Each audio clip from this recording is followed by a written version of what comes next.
I'll send you a text, but I'll talk about this one right now. All right. This is Bean Burrito Gang. I stick with pass. Do it live. Okay. We'll do it live. You're now tuned into the Monday Midsole with your host, Eminem James, one-legged lister, Buckeye City Soul, and Molly Ball. Let's get the show started, fellas. Yoga fire.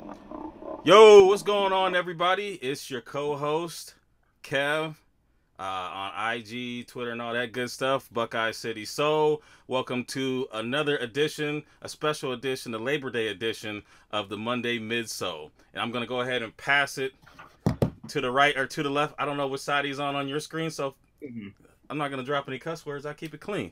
Daniel, what's up? What's good? What up? We're going to do it live. It's your one-legged friend, maybe your only one-legged friend, one-legged listener on all of the social media platforms, to include MySpace. You can come and find me on there. It's good to be here on a Monday, on a holiday Monday. I'm gonna pass it over to my brother from another. You, what it do, y'all? It's your boy Molly Mall on all platforms: Twitter, Instagram. I don't got MySpace no more. I got a secret Facebook, but don't tell anybody. Bringing it here, no days off, man. Labor Day, but we in the building, and we're joined by none other than Unbreakable Kicks. What's going on, brother? What's going on, bro? How y'all feel, man? Doing all right, man. Thanks for joining us. Yes, sir. Yes, sir. So we're gonna make good use of your time and jump right into the interview. First and foremost, just share with us what shoe got you into the game. Woo! What shoe? I actually got the shoe right here. You know, man, I'm standing up. Oh, no problem. The shoe Can't right beat here. you the skinny. Shoe right here, man. The Air Jordan 6 Bread is the sneaker that got me into the game, man. For those who don't know, this was one of the first retros that I picked up while I was in college. Before this sneaker right here, it was all like Team Jordans, you know, the Chris Pauls, etc. But this sneaker right here started the love, started the fiasco that it is now on Unbreakable Kicks. So the Air Jordan 6 Bread, hands down. Boom. All right, so I guess that kind of answers my follow-up. What's your favorite shoe? Yeah. No, to say it's my favorite shoe. As far as favorite shoe in the collection, out of all the kicks I gotta go with that OVO 12 white. Wow. That, okay. So recently. That's hands down. That's number one in the collection as of right now. All right. Okay. Very nice. Very nice. So tell the people about yourself. Like, what's your story, the timeline of Unbreakable Kicks? You mentioned the Jordan 6 that was back in college. So why don't we start there and figure out, how we got to where we are today? All right, man. Unbreakable Kicks, man. I get the name Unbreakable from my fraternity, pledge fraternity back in college. So that was my, fraternity name, which led on to me using it for YouTube and Instagram, man. It's just the love. My dad used to always tell me just growing up how seeing Michael Jordan actually play on the court was like seeing was like none other. It was like watching Magic, not Magic Johnson, but like watching Magic on the court. And, just hearing my dad tell me stories and then just growing up, man, and just seeing how my dad, he had the Air Jordan 10s. That's his favorite Air Jordan of all time is a Jordan 10. So, just seeing him go through old pictures and showing me when he had Jordans. And I'm just like, high school, I was just an Air Force One type of guy. Jordans wasn't real big in my high school, but going to college, joining my fraternity, seeing like my fraternity brothers, like going out shopping with them, seeing them pick up retros. I'm like, dang, man, I ain't really know much about it, but I'm like, if I'm going to really get into this shoe stuff, I need to do the history of it. I need to learn about it. I need to learn about the ones, the twos, the threes, etc. And then, as I just start finding the love for it, man, I just start picking them up when I can find them. Oh, they got these. Let me pick them up. Let me do some history on it. Let me grab these. Oh, these are 7s. Oh, these are 8s. And then from there, bro, it just built to a whole collection. Now, a lot of things that people don't know about me is that in college, I had to sell my collection more than once. I sold my collection when I had to get a wheel bearing for my car. It was snoring and I hit a curb. So I had to sell. That's when like the Roy Ones had came out. So I had a couple pair of Roy Ones, had to sell those off. Had to sell off a lot of my other sneakers. So once I finally got the stability that I had, around like 2014-ish, I just said, man, every shoe I get, I'm collecting, I'm gonna learn the history, and man, this is where we at now. A room full of like 300 something J's. Okay. So that's it, just J's in the collection? Yeah. Well, I mean, I got a pair of the Sean Witherspoons and the Prestos. Okay. Now, the Prestos, the Off-White Prestos, I hit those for retail on Sneakers app. So once you get an Off-White for retail, you got to keep it. I know. It's like I'm the only one not to get Off-White. I've always just been on the fence about it. I've always been on the fence about the Witherspoons, but just seeing them over and over again, I just wind up picking them up. I bet. There's a question in the chat from Word. She says, "What did you pledge? Alpha, Sigma all day." All right, that's what I that's what I thought. I figured that. But yeah, that's what she wanted to know. She thought you were an alpha. So. Oh no, I did better. That's what's up. That's what's up. All right. So when did you get into like the actual resale aspect of it? The resale, bro, that really came. Now, a lot of people, we know what's been going on. So, if we're going to use the word resale, I would say I started doing my business aspect probably around I would say, man, maybe like the Air Jordan 11 Space Jam. That's when I really just said, like, man, you can make a business out of this. You can almost make a living. Like, a lot of my guys, I first started dealing with, like, sneakers on, like, the Facebook groups.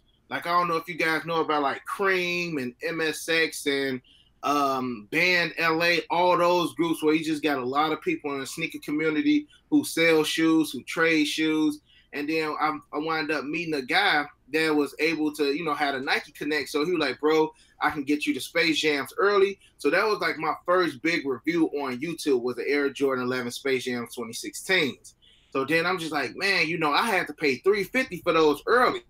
And they retailed at like $2 something. So I'm like, man, how can I get my money back? So let me go ahead and sell this pair, and then I get my pair for retail. But then I'm just like, if I can get numerous pairs for retail, to just make back some extra money that I, then spent on this or then spent on that, spent on OVO 12s, etc. I'm just like, man, you can make a business out of it if you smart. You know what I'm saying? Mm-hmm. If you try to go different avenues, because if you got 100 resellers in one sneaker group that's selling to the same demographic, it's just like you're saturating the market. So I'm just saying, there's not a lot of people on Instagram that does this legit. Let me switch it over to Instagram. So the first sneaker that I had like a big pre-order for was an Air Jordan 11 Space Jams. Okay. Let me ask a question to kind of piggyback off of that. You know how, or I don't know if you do like how you take payments or anything like that, but I know if you do PayPal, like they kind of frown upon on the pre-sale and things like that. So how do you get around selling to somebody that doesn't buy a pair of shoes from you and then do a chargeback and things like that? Or have you ever ran into something like that selling on YouTube, or not YouTube, selling on Instagram? It's all about reputation, man. Your reputation is what's gonna drive your business or what's gonna make your business go down. Right. Like Unbreakable Kicks has a clean record of doing all pre-orders. It's been times where I've even had to pay in order to fulfill that order. So when it comes to orders, everything is 100% clean. Now, for most people who are like new into like the sneaker selling business or just the sneaker community in general, they don't know that PayPal plays tricks, man. So it's just like if you have X amount of dollars in PayPal and you don't move it, PayPal can freeze your account and hold your money for 180 days. Ooh. You know what I'm saying? So it's been times where a lot of people just don't use PayPal because, like I said, PayPal can just take your bread and be like, okay, well, we see that it's been just a dramatic spike in your business. What's going on? We need to see receipts, etc. That's happened to my guys a few times when it's been like crazy Supreme drops that people that hit on, like a lot of Supreme, then spiked up people's sales, and then PayPal snatch up their accounts. So what I tend to do, I go like Apple, Zelle, and Apple Pay, Zelle, and Cash App. Now those three I feel like are safe for me because I know as the seller, I'm not gonna do anything that I'm not supposed to. I'm gonna make sure the people get their shoes. I'm gonna make sure the people, have their signature confirmation for those who ask for it, etc. Now it comes on the other hand where I feel like I'm worried we're dealing with like new people, because with PayPal, they can just call PayPal, I didn't make this transaction. Right. You know what I'm saying? They get the shoes and they get their money back. So I'm out of however much I spent on those shoes. So it's all about reputation. It's all about trust. When somebody has an issue or feel worried, I get them my direct number. We can talk. This is me. I'm not playing no games, etc. And everything just been smooth from there on. Okay. Yeah, because I know that with the PayPal, it can get. I've heard horror stories about people.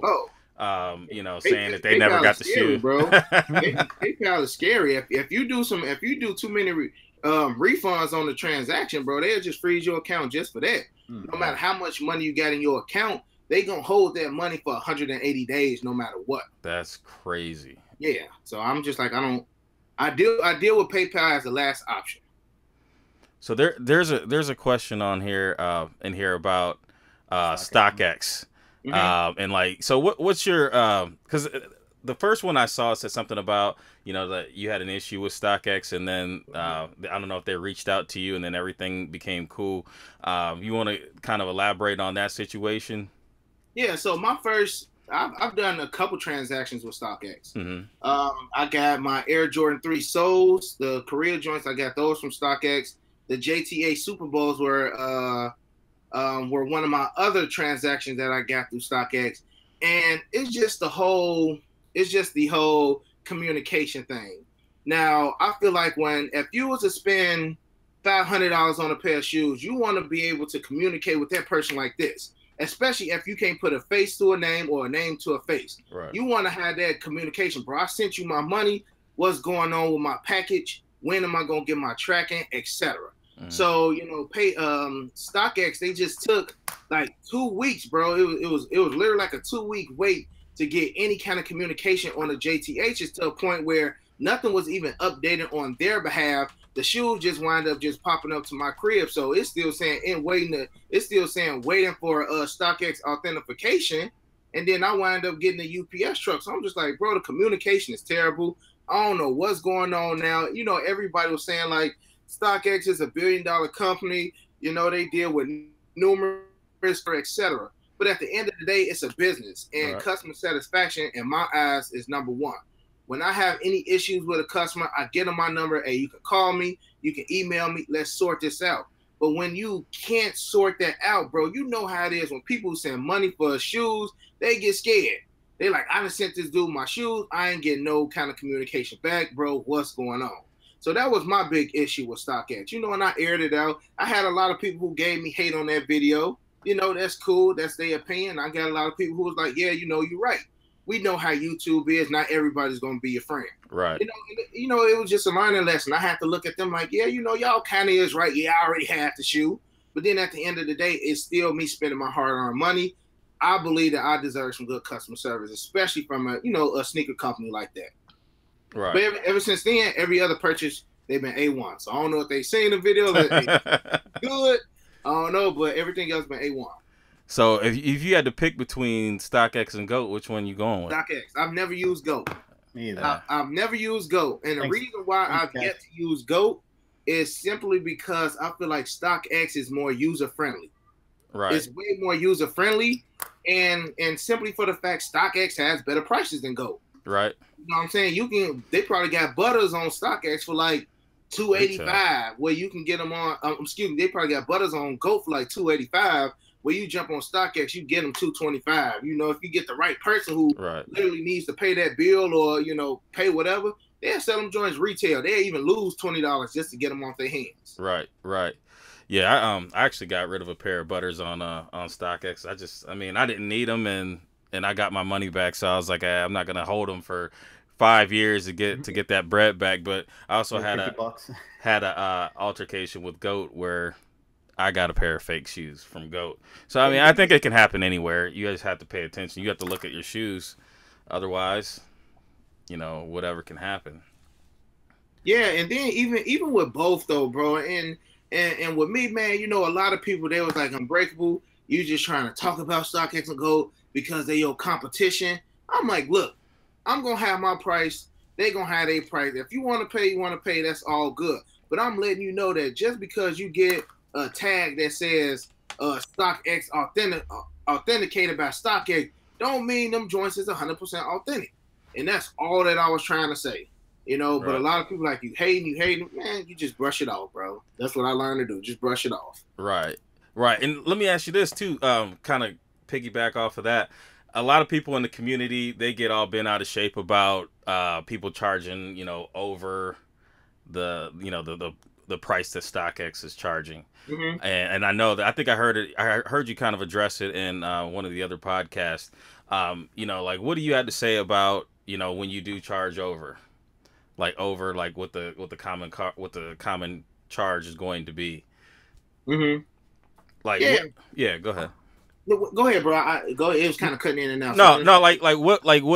What's your thoughts on it? Because my thoughts is that I think that when it comes to shoes, you have a choice.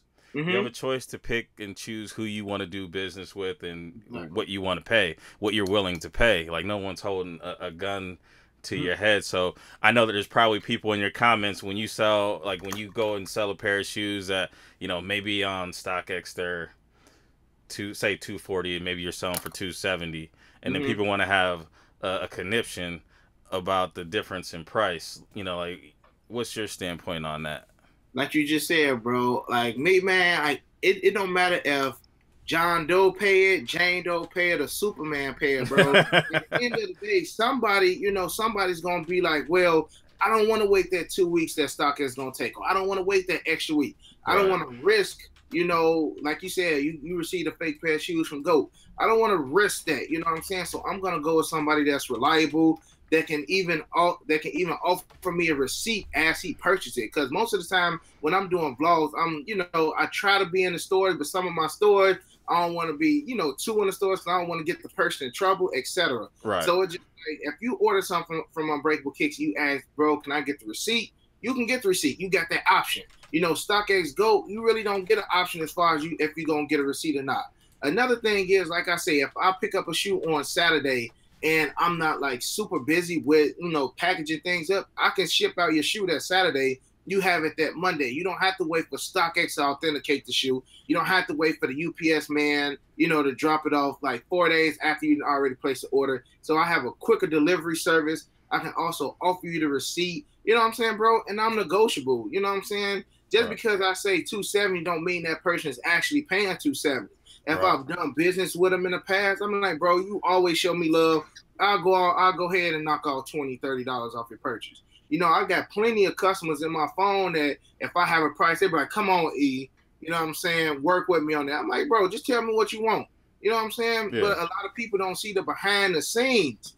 Only thing they see is, Unbreakable Kicks is charging $400 for Nigels, even though they going, at the time, they was probably going $375 on StockX plus $15 shipping. Right. So Unbreakable Kicks is charging $10 more. But it's just, man, I honestly think because we have so many novices in the sneaker industry, bro, and we got so many people that if this guy says one thing, everybody just jumps and believe it. You know what I'm saying? So it's pretty much like, man, we just have so many novices in the game that, you know, they haven't been in it long enough that know that if an All Red 11 came out 4 years ago, that shit would be going for $450, $500 right now. Right. You know what I'm saying? They wasn't in the game back when the Concords first dropped, you know, and even though it probably was 500,000 pairs of Concords made, Muzz was still paying that $500 for them. Right. $600 if it came with a receipt because that was a highly counterfeited shoe.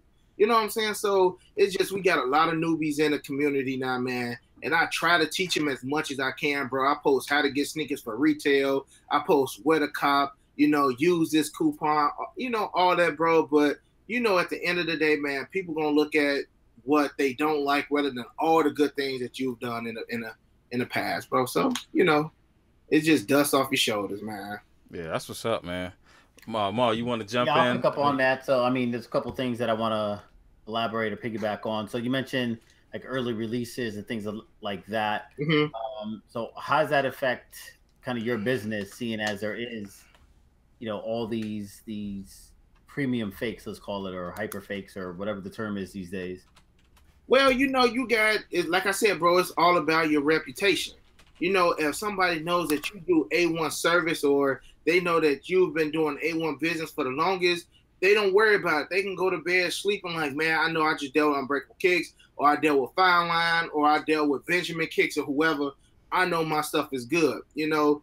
I think as far as because y'all wouldn't believe how many people hit me up for like legit checks or they just got scammed and things of that nature, bro. So I try to keep all my stuff in a positive light. So when they do order from me, bro, they already know that, you know, everything is good. And plus I get early stuff too for the most part, you know. And my boy Fine Line, he gets his stuff, and most of the stuff that he get, I get from him. So he's proven that his stuff is good. He showed boxes and everything. So it's just like, just do the research on me.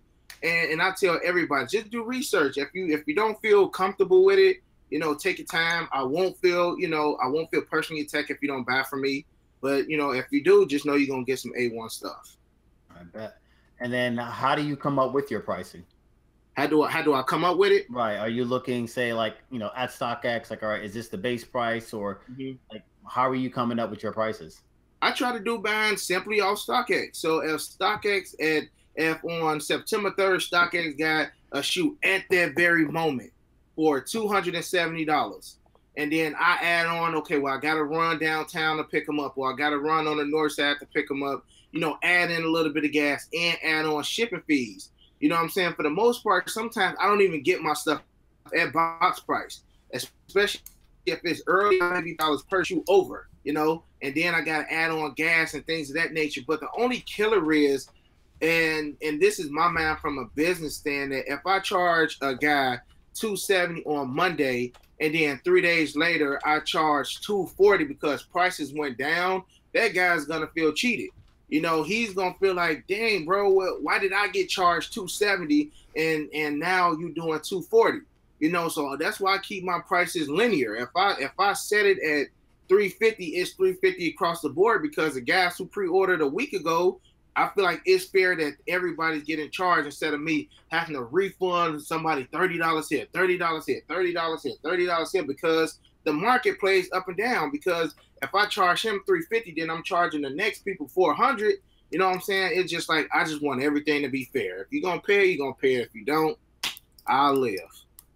All right. So basically it's spread across. I mean, but you can't control what the market does. Shoes tank all the time. So if you buy early, you pre-order for $250 and it's just a super GR and it's sitting in the stores, I mean, that's part of the premium now. It is, bro. And then so what do you do at that point? Because you got to get rid of it. You can't hold on to it.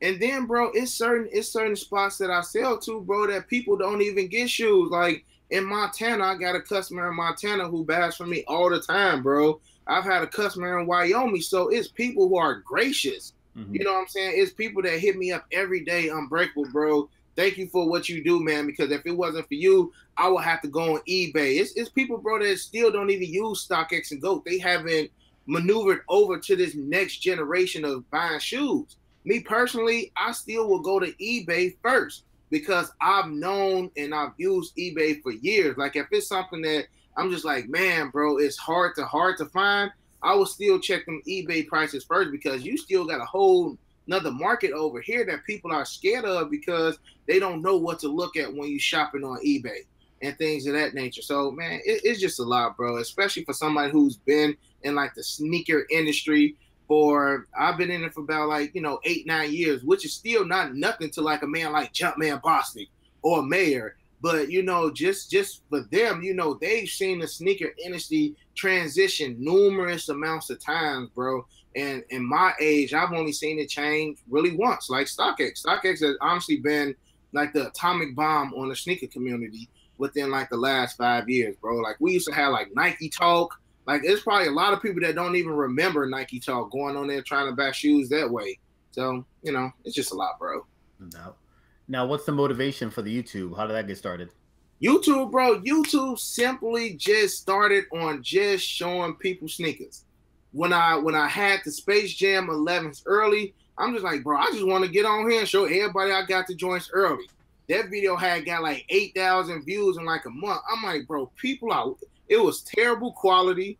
I was in my parents' front room at the time. I'm just like, bro, people really looking at this stuff because before, like when I did the Space Jam 11 video, like I didn't know about a Tony D or Bullet RC or Former Simpson or any one of those, you know, Mount Rushmores of like sneaker community.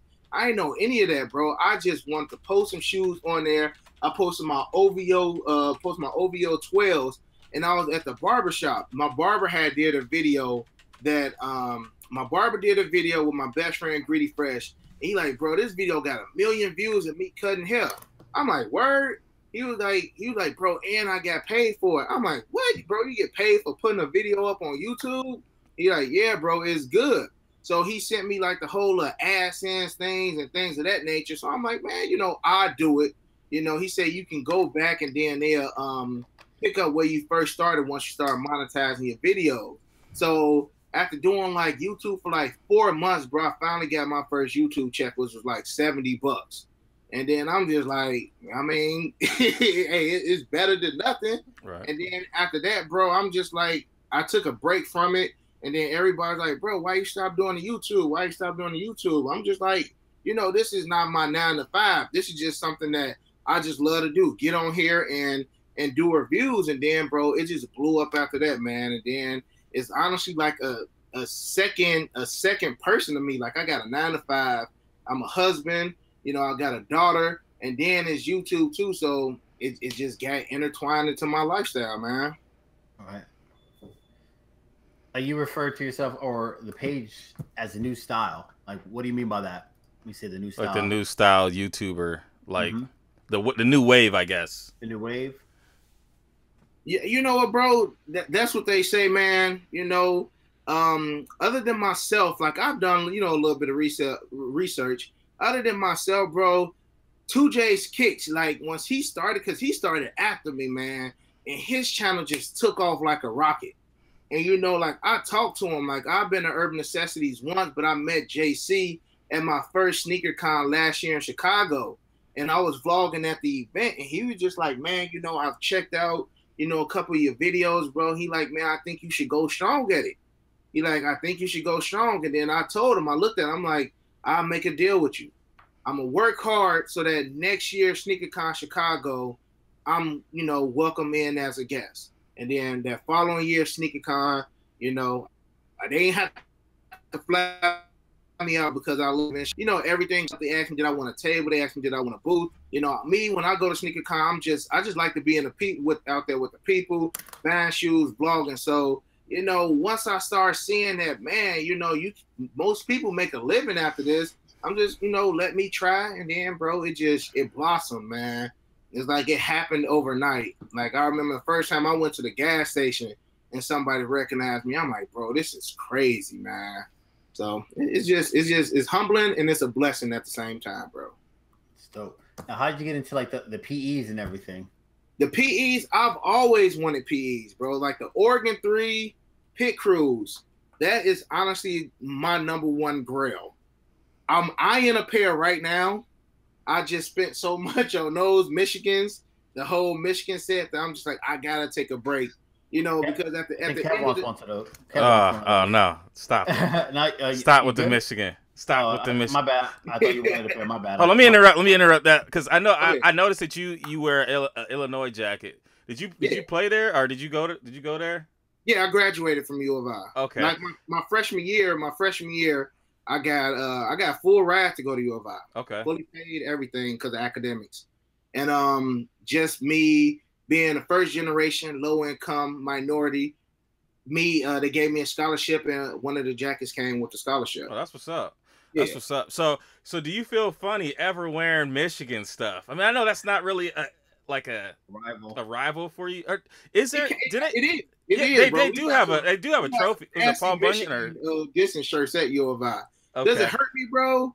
No, because at the end of the day, granted, I got a full ride. I didn't use money like I should have, and I still owe U of I. So until I get them, until them loans I paid, bro, it don't matter. You know, I find it like I can't like. I mean, I went to a small school. I went to Bowling Green, which is a school near Toledo, like up near Michigan, but I live in Columbus, and it's all eat, breathe, sleep Buckeyes. Yeah. So like I can't fathom putting no Michigan stuff on, man. It hurts my soul. And I didn't know if if Illinois, especially being in the Big Ten, if you could do that. But if you can, more power to you. I mean, I probably wouldn't go on campus rocking them joints. So, I'm gonna bleed my line out while I'm on campus. But I mean, bro, it's shoes. They have to get over it. I feel you. I feel you. Now, how tough is it to like get into that wave with the whole PEs and everything? Like, how do you get plugged in? Make sure you got legits, not the foo-foos, not the crazy joints that got made at the spot next door.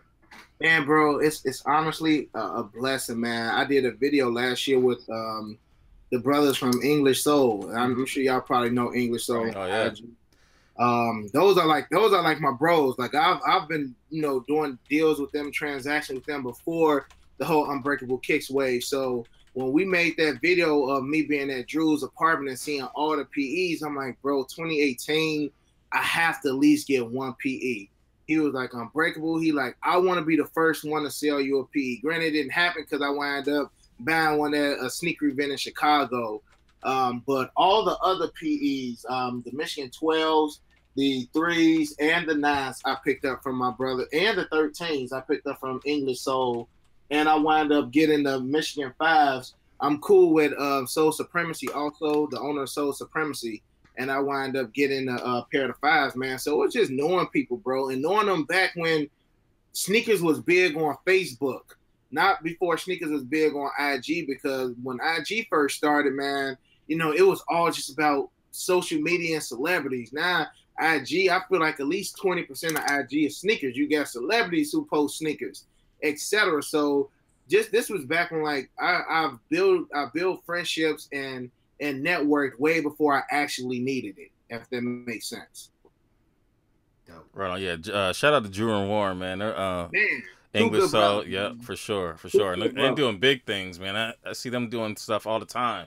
They don't even be posting them. and the crazy thing, every time I hit up Drew, this dude is always either in Hawaii or Toronto. Yeah. And he posted a video. He posted a video with DJ Khaled selling him a pair of the Michigan 3s.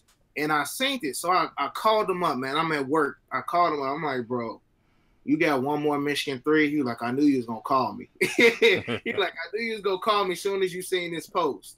And he wound up, selling me the 3s. The 3s was the first one. That's a pair I've bought too, man. I still haven't told my wife exactly how much I paid on PEs. I think I'm going to wait next year and let her know, let time simmer down. So when I do another, I told my wife I spent some of my shoes out. She won't be as mad. But them things are pretty penny. That's why I stopped doing it for right now. That's what's up. And K Good had put something in there about English Soul and are they legit? Because he asked someone at Nike about them, but they're not. I don't think they have an account with Nike. They just have an avenue how to procure them. So Nike's not going to know anything about them. They're going to know about whoever they probably get them from. So they may be on their radar, but they can't say that it's authentic just based on the fact that they don't have an account. So I wouldn't take that as them not being legit, because they're everywhere. And I would think that if they had a problem, it would have come to light by now. Aired out by now. So I mean, especially selling to like somebody like Kylie. Like they sold Khaled the Michigan 3s, and they sold him a pair like Oregon 4s or something like a long time ago. So if he's still dealing with them, he gotta, they gotta be good brothers. Yep, and I seen them. They were on stage with him or backstage or something. Yeah, like them dudes they be making moves, bro. Yeah, they be making moves, man. Yep. So yeah, I as far as I know, they're legit, and they're good dudes too. Had conversations with them as well. So, I'll vouch for that for sure. Yeah, I've Zelle Quick Pay Drew thousands of dollars for PE. So if I'm going to just send the money that I know I can't potentially get back, right, they got to be trustworthy. Dope. So what's next for you, man? What's next, man? Honestly, right now, bro, I'm kind of burnt out, man, simply with the uploading every single day, bro. Like I took a break the other day, man. I didn't answer any of my Instagram messages, bro, and it felt so good. Like the grind to 100K is gonna happen. And I can't stop until I hit that 100K. But once I hit that 100K, I'm gonna slow down a little bit. Like I've still been invited to sneaker events, but you know, I spoke with my parents, and they were literally just saying, man, like you gotta find the balance. You gotta find the balance. And right now, I haven't found that balance simply because I work 8 to 4. I come home, I film a video, I edit the video, I take the pictures, bro. By that time, it's 8:30. My daughter is going to sleep. I barely, you know what I'm saying, said 10 words to her. So, it's just to a point right now where I'm honestly just trying to find a balance. But a lot of good things are still in the making. As far as right now, I got some collaborations coming out with some merch. A lot of people have been asking about merch. I do plan on being at SneakerCon ATL also. So still doing the same thing as far as Unbreakable Kicks, but trying to find that balance, man. I want to get to a point where, like my little bro Sniper Jones, man, that's a real good guy. And, just giving him pointers on how to continue to build his channel and just reaching out to the other guys, man, who are still trying to make it. Just get them pointers, doing more podcasts, because I think these podcasts are dope, bro, because for the most part, people just see you for 15 minutes talking about a shoe. But, once you get on the podcast and you really say who you are, like, some people probably didn't know I went to University of Illinois or, about the whole Bread 6 thing. So being on different podcasts, it actually expands Unbreakable Kicks to different avenues. So I appreciate you guys for even having me on and even asking me to come on. So that's a blessing from you guys. Thank you. Oh, no doubt, man. And one of the reasons why I wanted to get you on actually was because I saw you on a podcast, and it was with the Vintage and Sniper. I don't know if He Got Kicks was on that one, and the Retro Whiz Kid. And all good guys. And one of the things that you talked about was, kind of collabing and getting together and making each other elevate. And I thought that was dope, because you see a lot of people that are just kind of, out for themselves once they get to a certain point, or they won't, interact with people that are not on their level as far as, subs and things like that. And then one of the things that you do is you go, and it doesn't matter if someone has, low subs or anything, you're able to interact with them normally like anybody else. And I think that's dope. Because at the end of the day, bro, it's just shoes, man. And I like to tell people, like, at the end of the day, once we gone, man, none of this stuff matter. Like, in 15 years, ain't nobody gonna care that I had a dope, Jordan collection on YouTube. But as a man, as your character, and a wise man said to me, man, after the whole little, fiasco went down, is you can spend 30 years building your reputation and 2 minutes to destroy it. Yep. So it's just like you got to be humbling at the same time, bro. At the end of the day, we are all men. Before YouTube, before shoes, it's just helping out another brother. At the end of the day, if it helps their YouTube channel gain 1,000, 500, whatever, as long as you say, Unbreakable, I appreciate you helping me out, bro. I feel like I did my job, man. I'm not out here to, try to eat off people and build clout off their YouTube channels or anything of that nature. Because if YouTube was to shut down tomorrow, bro, I want to know that I still can hit up Snipe, bro. What's good? How you feel? Right. You know what I'm saying? Or He Got Kicks. How you going? At the end of the day, it's all about building a relationship, because you never know when you may need that person with 5,000 subs. Yep. Or that person with 1,000 subs. You never know. I can be stranded in Atlanta, but Snipe hit me up and say, bro, can we collab? I'm like, nah, bro, you only got 5,000 subs. I can't even rock with you. And then I'm trying to call him, bro. My tire just bust out in Atlanta. I don't know nobody. He like, bro, when I had asked you for help, bro, what was you? So it's all about just helping out people.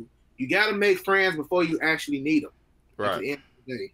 Right. And then it's genuine, though, at least. It's genuine, not bro. like someone's hitting you up just because you have a certain amount. Like, what we try to do is we try to get a lot of different perspectives on here. We'll reach out to you, reach out to Kais, but we also reach out to other people that aren't there, but they have a special space within the community that makes a difference that we think that more people should actually see. So we try to bring that out too. But definitely, go ahead. Real quick. I just want to say, for everybody in the chat, make sure we keep it on a positive note. That's one thing we do try to do here is whether, like, especially if they're not in the chat, if people aren't in here, we try to keep it on a positive note. We try to keep it uplifting. There's no need to tear anybody down. That's how we do here at the Midsole, and however people do it in the other things, that's on them. But for us, we like to keep it positive and keep it pushing and keep it moving. That's all I got. Sorry for that interruption. No, I mean, and that's what we're all about. Like, there's a way that we could probably have thousands and thousands of subs, by kind of feeding into the drama, but that's not what we're here for. We're just basically here to chop it up with good, people in the culture, and kind of press that forward, and not really entertain the negative aspect that it's out there, but it's out there, bro. And at the end of the day, bro, I'm not coming on here to get on the soapbox and do anything, bro. This is who Unbreakable Kicks is. Not everybody's gonna like Unbreakable Kicks. Right. You know what I'm saying? And that's perfectly fine. I'm not getting on here trying to be the president of YouTube. I feel like how I started, that's how I currently am right now. And if I've adapted to different things in life, you have to adapt. You cannot stay the same way that you was 5 years ago. If that's the case, you're not gonna move. Right. So you gotta adapt. You gotta adapt to change. You gotta evolve yourself as a brand and as a man yourself. So you know what I'm saying, bro? If people feel a certain way about Unbreakable Kicks, that's fine. If it's positive, God bless. If it's negative, God bless. I'm gonna keep moving. I'm gonna keep grinding. Ain't nobody gonna stop that, bro. Yeah, man, and especially get it while you can too, because everybody knows that YouTube used to be a different way. Maybe a couple years ago it was a little bit. You could grow, and then you can maintain that, and then they start tinkering around with stuff, just like with Instagram. Like, I grew my account pretty fast based on the old algorithms and things like that, and now it's just like, you're stuck on this, and that's where you're gonna stay. Like, your accounts, it's pretty much gonna stay here unless you end up on TV or something, and that kind of supplements, because they put a governor on there so you can only get limited looks. Right. So it doesn't matter how many followers you have, only a certain amount of people are going to be presented with your content, unless they actively come and see it. And when you're following so many people, you pretty much only look at who's in your thread. And sometimes, like, I miss Maul's and Dan's posts because I'll see all these other posts in there, and then it just never pops up. So get it while you can. All right. So, are we ready to move on to the what's coming out and pickup portion, or is there any other questions? You got questions, Dan? Anything on your mind? Suspects? No. Anything on your mind? Shoot it over. Hey, I've been watching. I see you at a lot of events, bro. And honestly, bro, I look at you so high, bro, that when I was at SneakerCon Dallas, and I forget who you were interviewing somebody on stage, bro. I can't remember offhand, bro, but I swear I want to come up to you. But I'm just like, this guy not even gonna know who I am, man. So I'm just gonna leave it alone, bro. I didn't even like that. You, bro. I think the first time I ran into you was in is it Cleveland or Chicago? Cleveland was my first. My first. I think that was the first time I ran into you. And like at the end of the day, man, it's sneakers, bro. Like, ain't nobody. Not that Cleveland. Yeah. He was at the one you didn't go to. Oh. Yeah. Yeah, that's right. Because I was kind of laid up. At the end of the day, like, I find it hard when people feel like they're better or superior because of sneakers. Like, sneakers is a point for me where, regardless of race, ethnicity, what your religion is, where you're from, it doesn't matter. Like, we all like sneakers, and nobody's above anybody because of a collection. Or because of how many YouTube they got, or how many followers they have, or whatever. Like, in the end, it's, I get this opportunity to sit here and bullshit and talk about sneakers and whatnot, and that's dope in and of itself. So, but thank you. Yeah, bro. Well, I know next event that you at, bro, I'll come up and see what's good. ATL. ATL. I'm so excited about Atlanta. Yeah, it's like everybody's gonna be here. Definitely be in Atlanta. All right, so we doing pickups first, or what's coming out? And Maul, do you have it pulled up already? For what's coming out? Nah, don't we do pickups? Oh, pickups. Okay. I'll go first because I only got a couple. I only got one.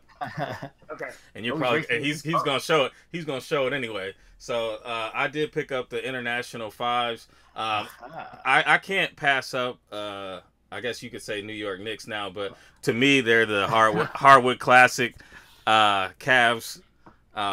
You know, blue and orange, and I just thought it was dope. The materials are dope, and I just didn't want to wait. But you know, if the price goes down, we can get our money back. Exactly. So.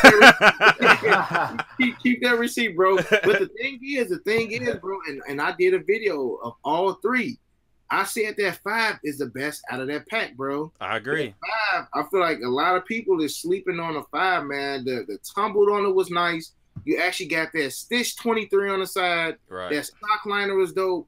That 5 is the coldest one. A lot of people gonna be hyped on the 12s because it's a 12. Right. That 12 ain't touching that 5, man. It's not.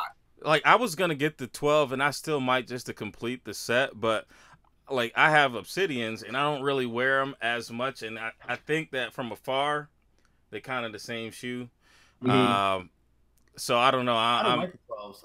I'm not really any of them. Nah. Really? Nah, I'm good. My pockets is happy. Well, man, you got billions of dollars. Yeah, you got a whole West Street. This man got 7,000 pairs of shoes. Lies. That's how rumors get started. Yeah. All right, so I'll do my pickups. So I also got these. Shout out to Foot Locker for G'ing me up with these. Whoop, whoop. Got those. And then I got these a while back, but I don't think I showed them. You know, these are the West Coast 3s. I'm really excited about those. LeBron West Coast 3s. And then the first game, Air Zoom Generation. Shit. Oh, man down. It's got the stuff tagged in on there, and that's I love this one. And that actually I got all of them that came out. I need that one. And then I got these that just on some random, you know, somebody hit me up. A local guy hit me up. Was like, "Yo, they got these up there. You should go get them." And they're the Legacy 312. Oh, that's a bullshit way. Right, but it doesn't have the Just Don. It says Nike Air. Okay. Right. There's a black pair that looks more like the Oreos, the Cyber Mondays. And so, yeah, we're definitely going to talk about this. This is one of the topics, so we'll get into that a little later. Yeah, I need to get a pair of those red joints. Yeah, and I'm going to go back tomorrow and see, because their manager's there, and see if they were just like bullshitting me or whatever. So that's what I got. That's my pickups. I bet. Let's see. So I got another pair of the Pharrell NMDs. I like this colorway a lot. This is a StockX pickup. Got the bio beige. I get to show these off since Marcus ain't here. Oh yeah. So anybody see the Mosh custom ones that look like the I guess the samples that they had in Soho? It's got the black cement elephant print as opposed to like with the gray on the back. Yeah, I ain't seen them. Yeah, I've seen them. I don't know which one I like. I don't know which one I like better. I saw those and I got mad at these. Like I'm like, ugh. Like I felt. Yeah, but those came out. But those came out at the event, though, right? They weren't like a custom. I don't know. No. So they had them displayed at the event. I don't know if they released them.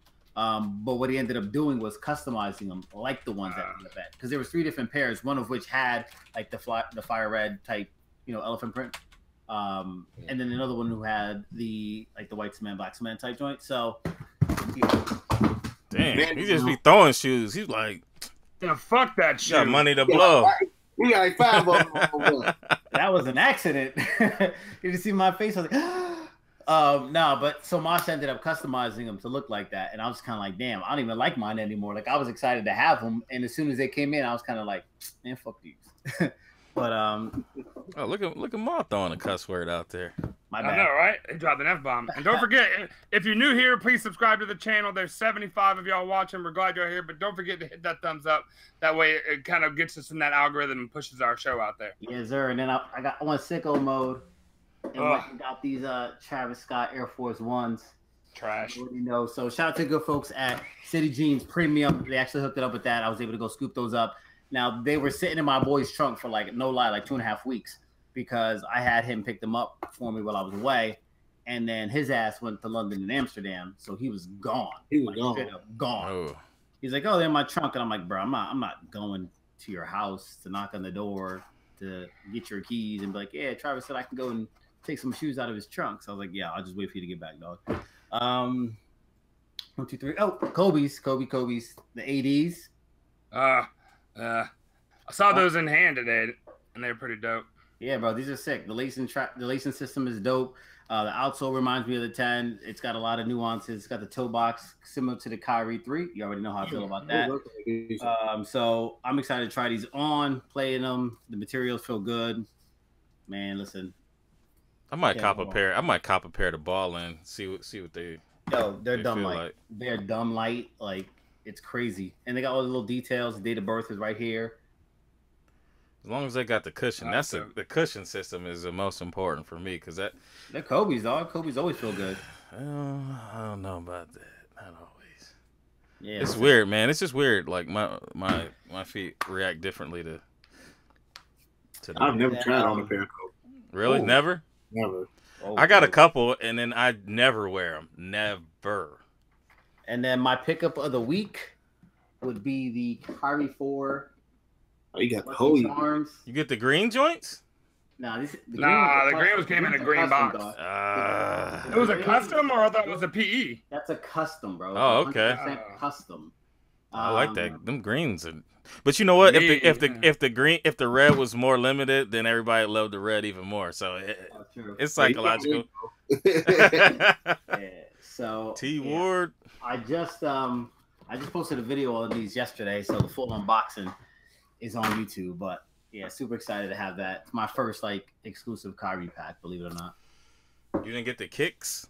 Nah, I put in a bid for it on StockX. Oh, the box? That's like the redheaded stepchild of the pack. So I'm hoping to get those. So you can buy just the box? No, you buy the pack. Okay, I was about to say, like, because I know you already got the shoes. Yeah, but I'm just like, listen, I get the pack. So I'm not gonna take the shoes out of the pack. So I got the Lucky Charms already too, but now you got 2 per. Seth Fowler in the building. So yeah, and Nike actually G'd me up with those, so I'm super excited. Hey man, y'all gonna stop fucking telling me about shit that y'all get for free? Cause I'm gonna start hating. I'm gonna start sending.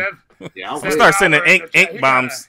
He got a check. He got a little check by his name. He fancy, huh? I'm about to start sending ink bombs to y'all house. Like I just. I wish I.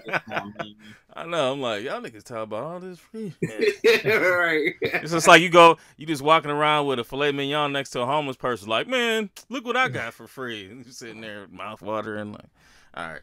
But anyways, yeah, Unbreakable. We got anything to show off? Any new pickups? Oh man, yeah, I got this pickup yesterday, bro. I was on the fence about actually getting it, but as far as reviews, I said, hey, why not get it? I wound up getting the Nigel joints. Oh, okay. Got the Nigel Justice. Actually, bro, I mean, if it wasn't for YouTube and a lot of people hitting me up saying do a review, these could have waited. I probably wouldn't have just jumped on the first, person hit me up say, hey, I got a pair, because I took an L on every place that I can get a pair for retail. So that was a pickup. Wound up paying like $350 for them joints, man. I'm probably gonna regret it tomorrow. They look better with the red laces in for sure. I definitely got to change the laces on them, bro. I wound up getting these too. This is actually Mike Rich's pair. I gotta send his out tomorrow. The Tinker 6s. So is that black or blue?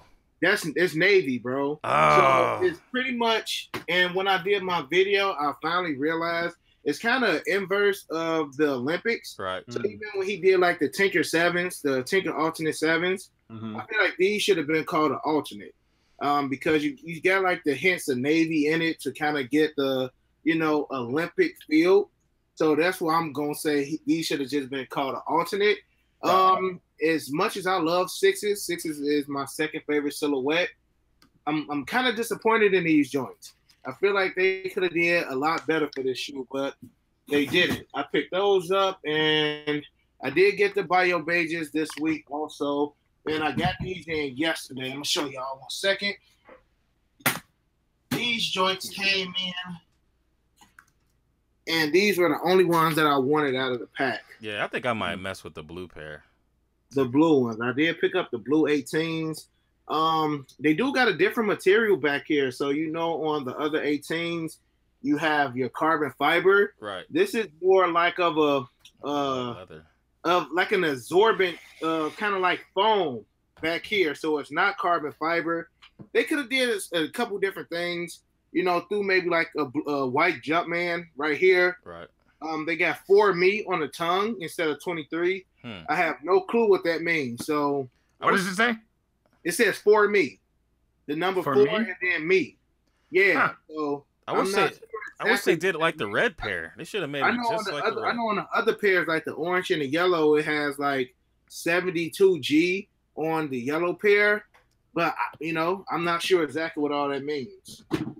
Yeah, I wish they would have done it just like the red pair, just so you could kind of put them together. Like, that's what I like to do. But, like, the reds are, what, black? Red suede guys? Yeah, they're the 18s. They're black at the bottom where those look clear. And I wonder how those are going to do in, like, wet applications. Like, are they going to turn yellow, like, quickly or, Yeah, this midsole is like of a milky, it has like a milky, like a peel to it. It's not like clear, it's not translucent. So it's like the maroon 6 type? A little bit, yeah. Okay, maybe a little milkier. Like yeah. Or is it like the you talking about the outsole? Is it like the 72 and 10s? Oh. Yeah, exactly. It's exactly like 72 and 10s almost. They turn yellow when you breathe on them. Yep. Yeah. Bruh, like I got a pair. I got 3 pairs. And I think that's all that I picked up this week, man. I've been trying to be a little bit more low key on the pickups, man. I do a lot of impulse buying when I see it. I just pick it up like the Don C312 Legacies, like the Volt pair. They was like, yeah, they at the Nike outlet for like $100. I'm like, okay, cool. And I get home, I'm just like, yeah, I don't want these joints no more. Yeah. So I ended up selling it to my wife's uncle. So yeah, I feel you though. Still, like when they hit the outlet, it make you just like look at them different. Yeah, I can't rock with the 18s, man. I feel like that's like when And One was big, and they all look like And Ones. I think the suede. I think when you put suede, like red or blue suede. Like I'm kind of drawn to it. So like you put that on, you got the 18, you got the 21. Yeah, I'm not gonna mess with those, man. You don't like the 21s? No, I'm talking about the 18s. I saw all 3, and I was kind of like, nah, I think I could walk away from these. Yeah, the blue ones. I think if I were to pick any of them up, I would pick the blue ones. Yeah, it's simply for the whole frat vibe, man. Oh yeah. honestly, bro, if I would have got hit up 2 days later and said, "Do you want these?" I probably would say no. Because like I'm gonna rock it once and then like I had roller skates that looked like that. Dang, what were you roller skating? For real. You had a knot in the middle of your shirt. Roller skating backwards. What? We used to call you Sweetness. Nah, man, it's dope. You ain't seen Roll Bounce? You never seen the movie Roll Bounce? Who's that dude that was like, Sweetness? Roller skating was the business. You used to have them velvet covers on your skates? Nah, but they had like a leather cover over the laces. Ah. It said Rydell on it. Oh, like a shroud. Yeah. Okay. Like just like the 18. So what's coming out? And this Hypebeast Dan stuff can go ahead and stop. Uber Hypebeast. So we got Adidas Ultra Boost 4.0 New York City Bodega. Hold on. You gotta lock it in? Yeah, hold on. You gotta drop too. You good. Oh. Way to go, Daniel. I didn't do anything. Damn, Daniel. You good. We're good. Gucci. All right. Adidas Ultra Boost 4.0 New York City Bodega. Not really an Adidas group, but what do you guys think? No. I say some bread. Yeah. A little PSNY Air Force One high collaboration there. So I think it looks too much like the Off-White shit. What? What does? Like that deconstruction look. Like it takes a shoe and then they kind of tear it down. It's lame. I feel like a lot of people are starting to do that whole off-white kind of vibe. Even with the Nigels, like the swoosh on the Nigels kind of had like that off-white, like, you know, with the off-whites, you see like the stitching of a Nike swoosh and stuff. That's how the Nigels was. I'm like, everybody's trying to do this off-white stuff. That's the only thing about the Nigels that I liked was the almost like misplaced checks, like when they had like a sketch around it. Yep. And then the same thing on the Wings logo, it had it too. Yep. And I really like that a lot. But again, I can't bring myself to buy a dirty pair of sneakers. I just can't. I can't do it. I think I'm done with Air Force Ones. I think I'm just done. Like, yeah. I can't rock them. Yeah, I sold my Travises. I tried to hold on to them. I'm like, bro, I haven't bought a pair of Air Force Ones in 10 years. Yep. I'm not keeping these. I still got mine. I'm gonna hold on to it for a little longer. Adidas NMD R1 Nobody cares. Breast. Nobody cares. All right, well that's cute. Nike Air Vapor Max 95 Slate. I think those are dope, actually. The French blue, the 95 and it's got like a little greens. It's an OG colorway. That's one of the original. With a Vapor Max. Yeah, I think that's dope.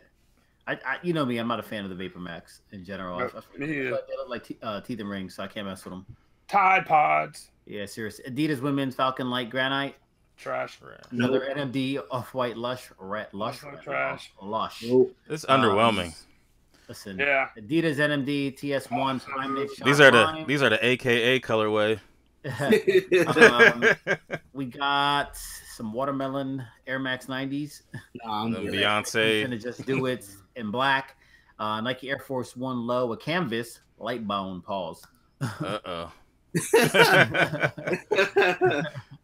I remember the canvas joints too. That's crazy. I just saw like the UNC colorway or December Sky. Yeah, there you go. Right there. Yeah. I remember having something to that effect. They got a black one coming out. Another Adidas Women's Falcon Cloud. I think that's one of the shoes that Kylie Jenner is pushing. Is it? Yeah. And she got a shoe now too, bro. Yeah, we got. That's one of our topics to get into. Kylie Jenner going to Adidas later on. But yeah, Nike Air Max Penny One. Total orange. I'll pass. That's a Sniper Jones shoe right there. Yeah, I like pennies, but I just don't need to buy them. Like I want the pinstripe, the blue pinstripe, but I want to pay about $60 for them. But For the women here, we got the Nike Women's Air Swoops 2 in a white and red. I know a couple. I think that's dope. I think that's dope. Yeah, it's pretty sick. And then the Vogue. I think those are sick. The red and black. I want both of these actually. Hey, you know they dropped on Sneakers app the other day. Yeah, I did not see that. For Little Feats. Yeah, you did see him. We talked about it. We had it. That wasn't today. No, that was yesterday. That was Saturday. Oh, yeah, over the weekend. I thought he said today. No. Saturday. I saw. I took my L. Black pair. I took my L. Yep, I saw. I got on there. All the 10s, 11 and 11.5 and 12 was gone. I said, it was 11.5 there, and it just wouldn't let me check out, and then ultimately it sold out. So, what meant to be. They got me on block sometimes. They always got me blocked. Supreme and Nike SB. Indoor soccer shoes. Those are indoor soccer shoes that have been turned into hype. Well, no, I mean they were turned into skate shoes. So they were an indoor soccer shoe that Nike made, and then gave that silhouette to SB, and then now they put the Supreme stuff on it. So, the red one ain't bad. No, I mean I've seen them like pictures of them. You can stunt as a Target employee in these shits. Them look like the shoes that the international kids was in there playing badminton in the gym in college. Yep, that's exactly what it is. Those joints still sold out. Surprisingly though. Yeah. Supreme. Adidas Y3 Runner 4D. Yeah. How much is this? How much is that joint? Too much. Yeah. These are dope. Yeah, the Air Jordan 12 International Flight. You guys were talking about those. That's a pass for me. I'm good. I might pass. I'll hold my 190. I like those. 200. It's 200. Ooh. Yeah. That $10 is as a deal breaker. Yeah, they calling them premium. So Foot Locker gonna say, wait. Foot Locker not even gonna get them for that shit. Yeah, Foot Locker. They just prepping us. They just prepping us for no coupons. Now, because eventually what's gonna happen is they're gonna just make it 200 instead of 190. Yep. If there's a flat 250, 300, 320, 400. They can keep them. Yeah. They can go to the outlet. For real. Another Ultra Boost 4.0 in gray multicolor. Nobody cares. ATR mid gray multicolor. No, nobody cares. Is there a GS pink coming out for real? That looks straight up. Yeah, it looks It's like like the the DB. DB. Yeah, minus the pizza. Yeah. exactly. That's how DB should have looked. We got some leftovers, so how about we just make a colorway out of this? They had a little bit more. I pink don't think it has the same materials, but I think it's generally Very reminiscent. Very reminiscent. That's the flea market DB. Puma Suede. Bradley Suede? Theodore Puma Suede. Nah, Suede. I take Puma. And then the Skepta Nike Air Max Deluxe. the referee shoes. Yes, Yeah. Some But that's it for now. Uncaged for- Ultra Boost. Yeah, we don't want to get into next week. It's the 8th, no? It's after Saturday. Isn't it? Saturday's what? No, you're right. Keep You're going. good. 8-9. Keep going. Keep trucking. 8-9, like that, right?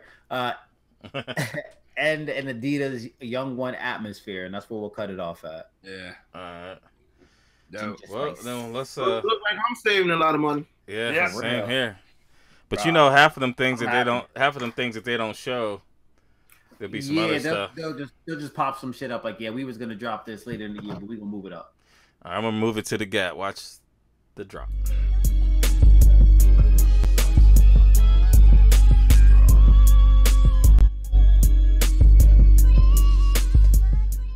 Welcome to the G.A.P. and it's sponsored by 8-9 Manufacturing. Make sure you go check them out in the description. There is a 20% off code, and make sure you follow them on Instagram and all that good jazz. Daniel? All right. Ladies and gentlemen, boys and girls, welcome to your favorite part of the show. At least it's my favorite part of the show because I get to do a whole bunch of talking. So if you're playing at home, here's the rules. You have gas, ass, or pass. Gas gets you 2 points, ass gets you no points, and pass will get you 1 point.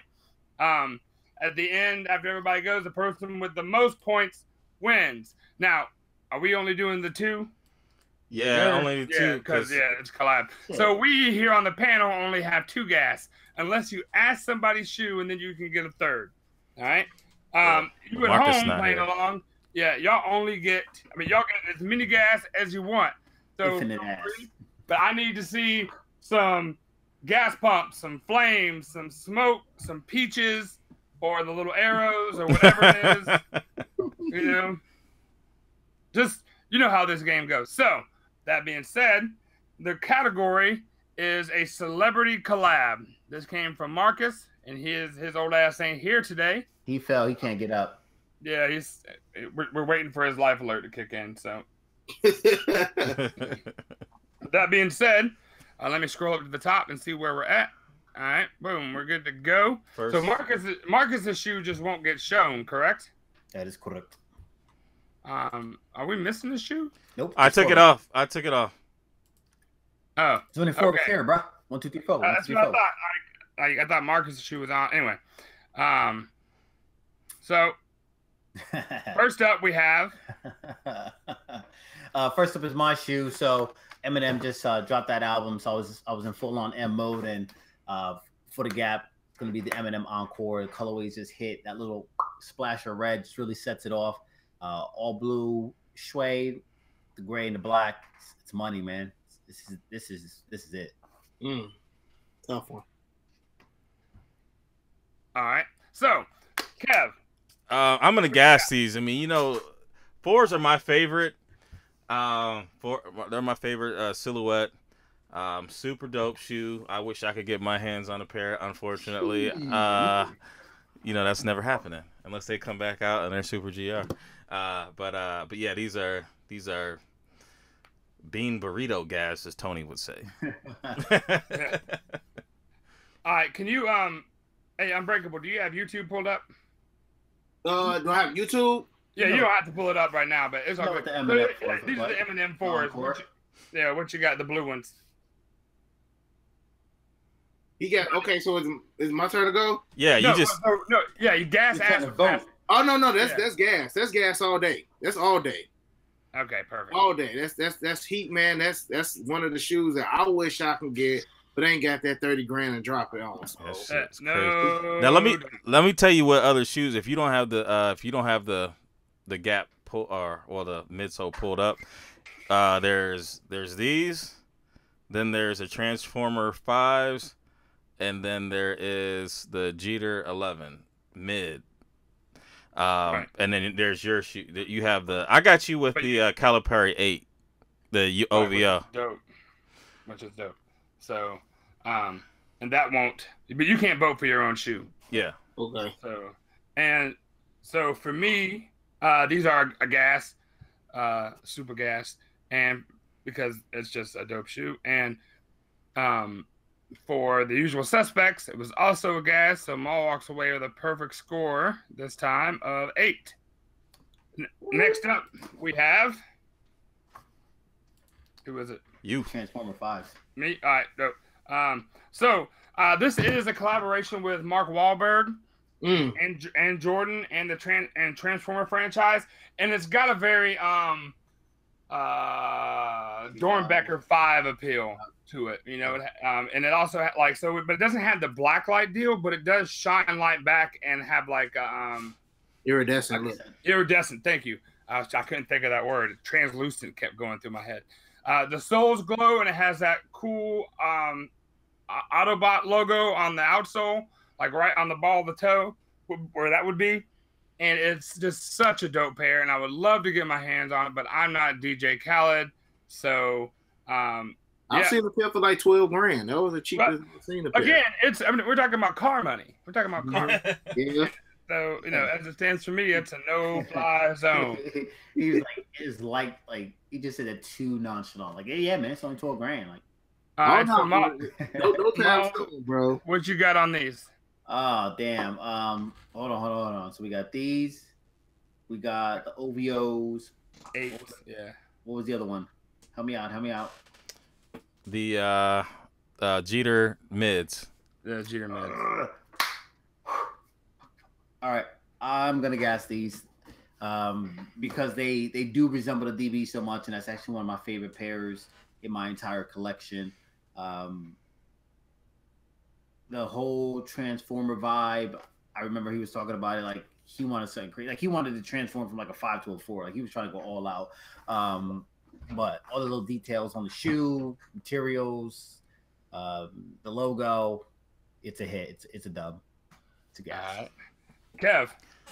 All right, I gotta think this one out because it's tough because like the DB, I think the DBs are tight and they're kind of similar to the DB, but I also think that Calipari OVO is dope too, so I'm kind of in between. I guess I just have to go with the silhouette. So I'm gonna go with I'm gonna give you a gas. Started off doing color shows, Calipari flow on this one, but I think it's close. I think all of them are pretty. It's they're all probably bananas. They're all bananas. Unbreakable. It's like picking between like ass or titties right now. It depends on the night, bro. I'll take that. Like both are good, but I want to gas this one, bro. But I just feel like since they use so much of the DB5, it's kind of hard to make that. It's kind of hard to say that shoe was original. But it's got those lines, and there's no like it doesn't have. Yo, they're trying to sell that joint. Yeah, too. I mean, what this boils down to. Show yours in person. Show yours in person, Dan. What this boils down to for you is it this shoe or Kev? What was yours? The Jeter. The Jeter. So Jeter 11. Is it the Jeter 11 or? You may not want to use both gas. What you trying to upsell for? No, I'm just saying like that's the reality. I will pick the Jeter 11s over those. Ooh. All right, so then it's a pass then. Yeah. I will pick the Jeter 11s over those. Simply because I got the DB5s. Right. All right. So that's a pass from you, and then 2 for the thing. So I'll walk away with 7. Boom, boom, boom. All right. Next up is. This is mine. This is the Jeter 11 mid, which they should have given us instead of the low. I did still cop the lows. I think it's a dope shoe. I kind of would have liked to see it. If I were to buy these, There's no way I'd ever wear them because it's got that 72 and 10 outsole that, I mean, it'll be yellow as soon, and then it'll be looking like a Michigan shoe. We can't roll with that. Ooh. So, yeah, the Jeters. All right, so Maul. All right, so I do like these. But here's my issue. All right, they dropped the lows, and I get it. It's not the same, but the lows were a flop, right? I got 2 pairs of the lows. I'll have one that I'll hopefully beat up, and then one that I'll have for later.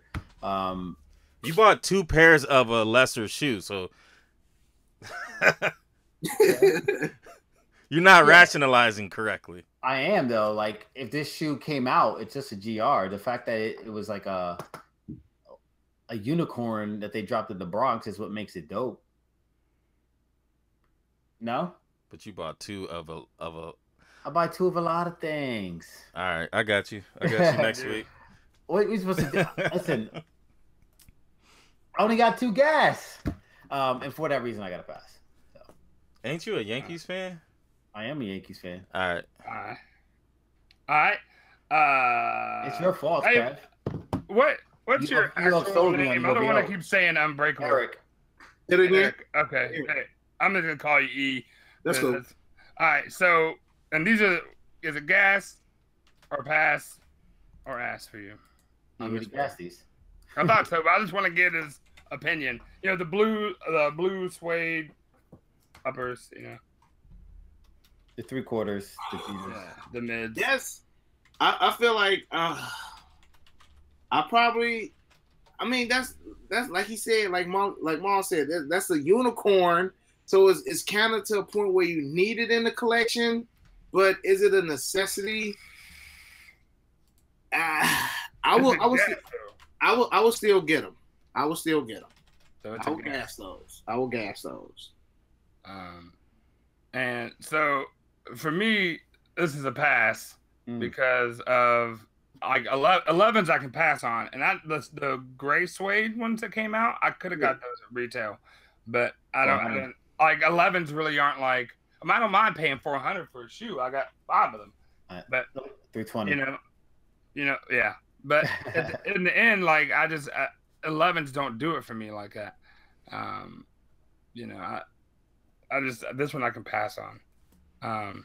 But so it's a pass. I just gotta put out a general disclaimer that it was Kev's fault because I was gonna gas Jeters, and then you upsold me on the OVOs. So. Oh, don't worry. You'll see it next week. I got something special for you.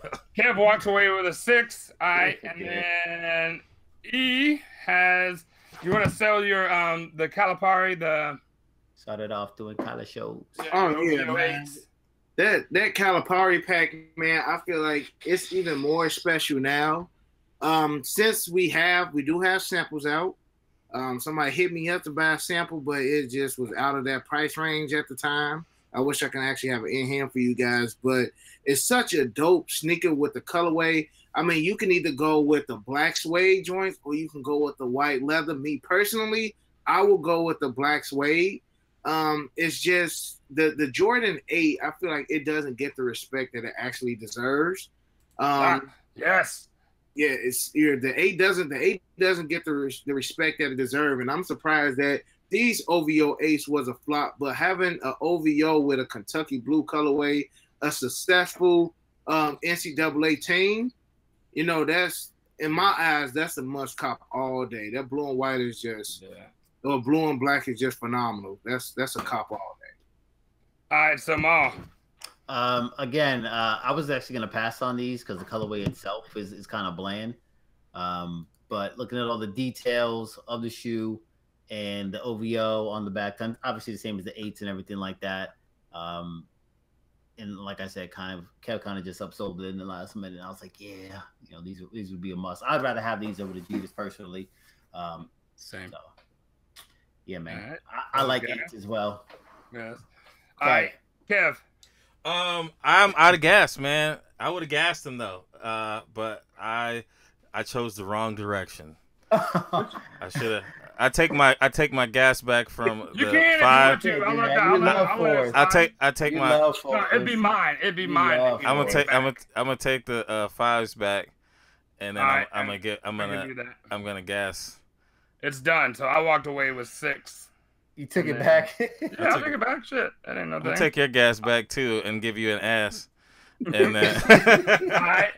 All right. So these are a super gas for me. 8 is my favorite Jordan over any other Jordan, and 1 through 14.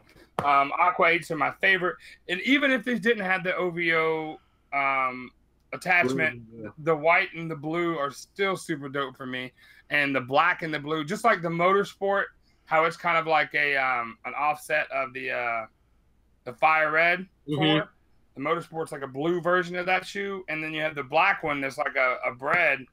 But blue, I would love to have just the black and blue and white and blue would be super dope. So these are a gas for me. And the Usual Suspects also gave me a gas, or gave you a gas. Me. So that puts you at 8. So we have a tie. So we have the Eminem 4. Encore. Yeah, Encore, the blue pair, versus the OVO 8, the Kentucky, the Kalahari is the word you're looking for. Half cast, not Kalahari. All right. So, Usual Suspects in the chat. I need y'all to either write OVO or Eminem. Let me know which one it is. This is like a battle on the show, so on the Friday Night Lights. So, we'll see what everybody has to say in the Usual Suspects. And while they're doing that, Kev, which one are you picking? I'm going OVO 8s. Yeah, right. You would never in your mother-loving life choose an 8 over a 4. You would never go against the Yankees. So we're going to go OVO. Go Big Blue. You never hear me say that again. Go Big Blue. Wow. And so I'm waiting to see, because I feel like because you chose the 8 over the 4, I'm going to choose the 4 over the 8, because I feel like that we're playing backwards day. You knew that was going to happen. I knew it was going to happen. So I'm just trying to negate I'm just trying to wait to see what we got here. Let me pull this up a little bit. I ain't gonna lie. I picked the 8, but at the end of the day, if I have to choose one of the two, I'm going with that 4. I ain't even gonna stunt. I ain't even gonna stunt and be like, that 4 is like the prima donna right now, bro. That 4 is gorgeous, man. 3, 3, 1, 3, 2, 3, 3, 4, 3. 5, 3, 5, 4, 5, 5, 4, 6, 6, 6, 6. Eminem's getting the nod. Eminem has got it. Yeah. So congratulations to Molly Mall. It's been a minute, y'all. Thank you very much. Fuck no, baby. You my brother, man. You already know. All right. And so Maul wins the gap, and we expect to have a thing sometime tomorrow, so we can, Maul, don't be slacking on your pimping. So, For the last few months. What are you doing? Hey, don't do that! Don't do that! Don't do that! Don't put music. Don't put music on, because we can get copyrighted. We don't even want that. Anyway, let's get into the topics. Topics, bitch. Get it.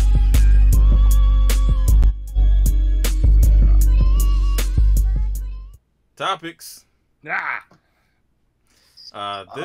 This one is one that it kind of feeds off into our show last week we had with Kylie, and it kind of brought up the question, what makes a sneakerhead? I guess, I mean, to me, it's versatile in definition. But I'm gonna go last on this one. Ooh, look at you. You want to clean up? Yep, I'm gonna go last. All right. What makes a sneakerhead? So I mean, that's. Whew. I mean, there are different levels, right? You've got people who are into some of the history, the materials. They want to know, like, the breakdown of the shoe.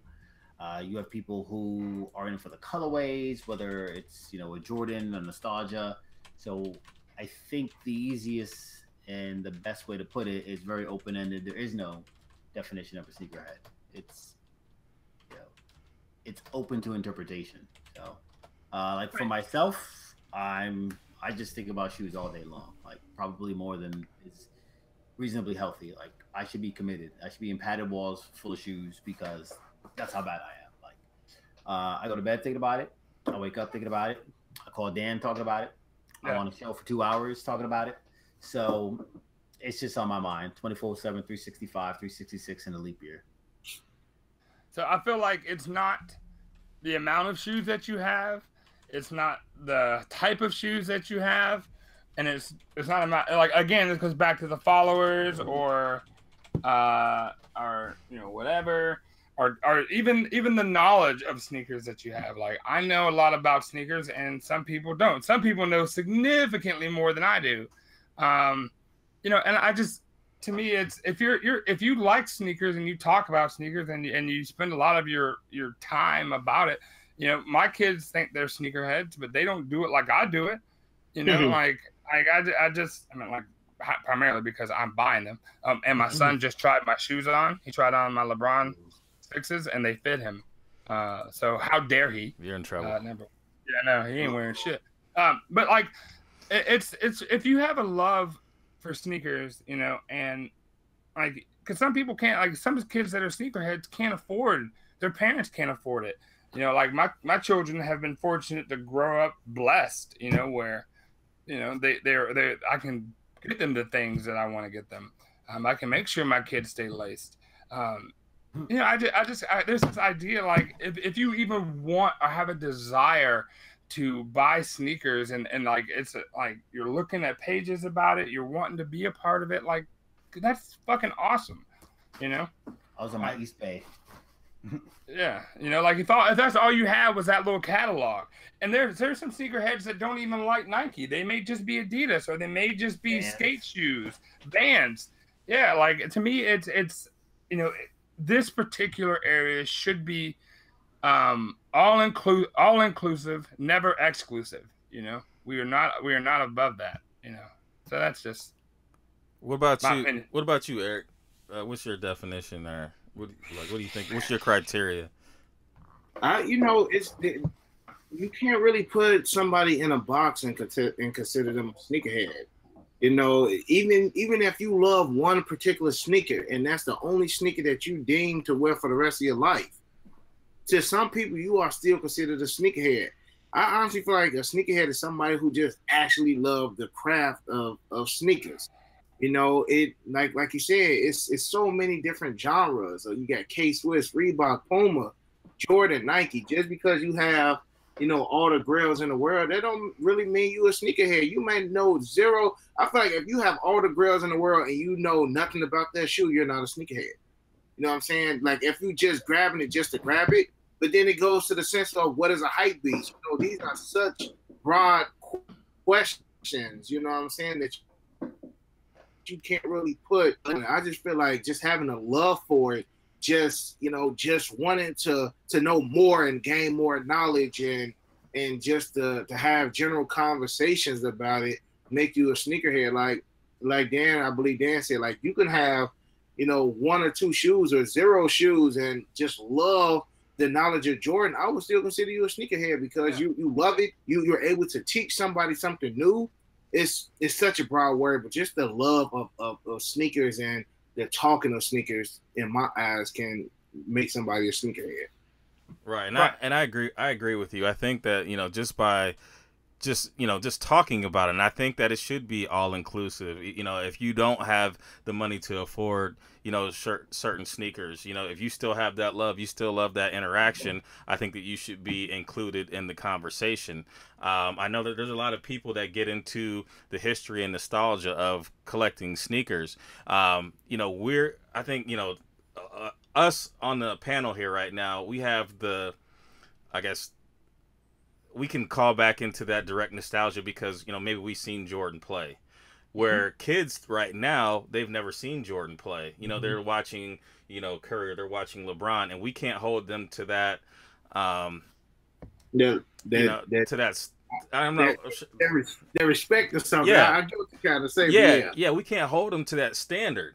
And being able to call back on certain things, like I look at a pair of Jordan 5s, and I remember Jordan playing in them. I remember putting on Jordan 5s and running through my house and act like I could jump higher. And that's something I can directly recall in my brain, but I can't penalize someone else because they weren't alive to enjoy that, that era. Like my daughter loves sneakers. She's got shoes all over the place in her room, but she doesn't have that same nostalgia. And I would feel bad if somebody were to say, well, you ain't no sneakerhead because you don't know who made this shoe or, this and that. And I think that's one of the parts of the sneaker community that I feel like you get ostracized if you don't know a certain thing that somebody else may know.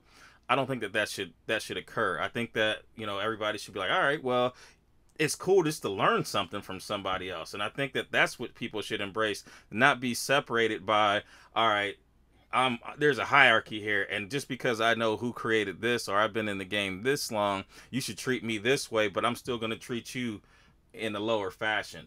I think that everybody should kind of respect each other and learn from each other, because there's different things that you can learn from somebody that doesn't have not one shoe. You know what I'm saying? Yeah. I think in order to kind of stay on that topic, bro. Like I feel like people look at sneakerheads in like different categories. Like I'm looked at like a sneaker collector, because I collect for the most part. A lot of people, say I'm not a sneakerhead because I haven't worn every last shoe that I have in my collection. You got people who be like, oh, they're sneakers, they must be worn. So since you don't wear your sneakers, you're not a sneaker collector. I mean, you're not a sneakerhead. And I just feel like you said, you got certain sneakerheads who collect. You got certain sneakerheads who just rock. You got certain sneakerheads who rock and stop. Right. So it's like I said, bro, it's such a broad term to use, man, that I feel like we will never get that full definition. Like I feel like it will never be a word in a dictionary that says sneakerhead, because I would feel like that's not 100% correct. You know what I'm saying? I would even say hype beast are sneakerheads, because they do move the needle. They allow for that buzz to create a product that people like in our area we still want to get, but they're just going to produce even more. Like my question to you is, what makes somebody a hype beast? Before we go there, I want to know what Polo thinks about this particular topic, because he just snuck on off. Oh, there he is. Okay, shit, I didn't even see him come in. Mugga. What up? What's your opinion on this topic? Y'all know how I feel about it. I mean, really, I want to hear it. I haven't seen a sneakerhead, sneaker enthusiast, sneaker connoisseur dictionary, Bible, or anything else. So everything that people believe, that's their own beliefs. That's their own things that they make up in their head. Most of it, I think, is nonsense and foolishness. I mean, in all honesty, if you got one pair of shoes, 10 pair of shoes, and you love shoes, you're a sneakerhead. I don't care if you know who made it, when it was made, who wore it, any of that. It makes no sense to me. I mean, and again, as I say every week, I've been doing this longer than pretty much everybody in the chat. And we didn't have the definition of sneakerhead. We were just people who love kicks. When I was growing up, they didn't have all these names. This is and no disrespect to none of y'all, but this is something that the people in their 30s came up with and made up, because we didn't have these names and titles. Listen, bro, y'all came up with 30 in 100 years. Don't be trying to diss us 34. It's not dissing, but y'all the ones who came up with all these names for these shoes and these names for this part of the culture and these names for that part of the culture, and it's all bullshit. I mean, at the end of the day, if you love sneakers, that's all that matters, and a lot of people got on me throughout the week on my posts about how they feel about it or whatever. I don't care if you know absolutely nothing about a shoe. I mean, as long as you love the shoe, that's all that should matter. You know what I'm saying? But I think that some of the people in your area, they embrace the names too, because it's a direct call on nostalgia. You got Shrug games, you got the Flu game. I mean, these were things that were, you were collecting Jordans at this point. And I think that, if you grew up in the era where you were able to see it, then you gravitated towards a name, and they create the name to create the nostalgia to keep you buying these shoes. Right. This was something, those names were created by the brands to build a hype. All you had to do was say the black and red 12. You didn't have to say a Flu game for me to get excited. But for people who didn't get a chance to see that, they say, oh, he was sick, he had the flu, which he didn't have. Right. But, let me go and get these shoes because it means something. And half of the people who wanted them and who beats it over them never even saw the game. They might have saw it on a replay. They didn't even watch the game. So that's why none of it matters to me. It was the black and red 12. That's what it said on the box. when it came out. They didn't have all of these names. You know, when you looked at East Bay, it didn't say the flu game. Now when you look it up, it says flu game. But back then when you picked up East Bay, it said black and red 12, white and blue 12, you know, red and white 12. That's what it said. You know, so all these labels were created, you know, by the younger generation of people. And to me, it makes no sense. Well, like, so goes back to the knowledge thing because it's just confusing. I just want to identify this one comment because that's what I was. It's just confusing how you can love something if you know nothing about it. Not everything, but nothing is a stretch. So, I love guitars, right? I don't know shit about guitars. Same here, bro. That's weird. I love guitars too. Right. I love the piano that I have in my home. I've been playing piano since I was 5 years old. I don't know anything about pianos. I don't know how to tune a piano. I don't know when they first started. I know zero history, but I will put some piano music on and write. I will put, you know, like, I have a lot of love for things that I don't know everything about. Like, I love the hardwood classic LeBron 7s. I have 2 of the 3. I'm working on the 3rd. And humble brag. that fucks up my whole point, Ma. You're fucking with me.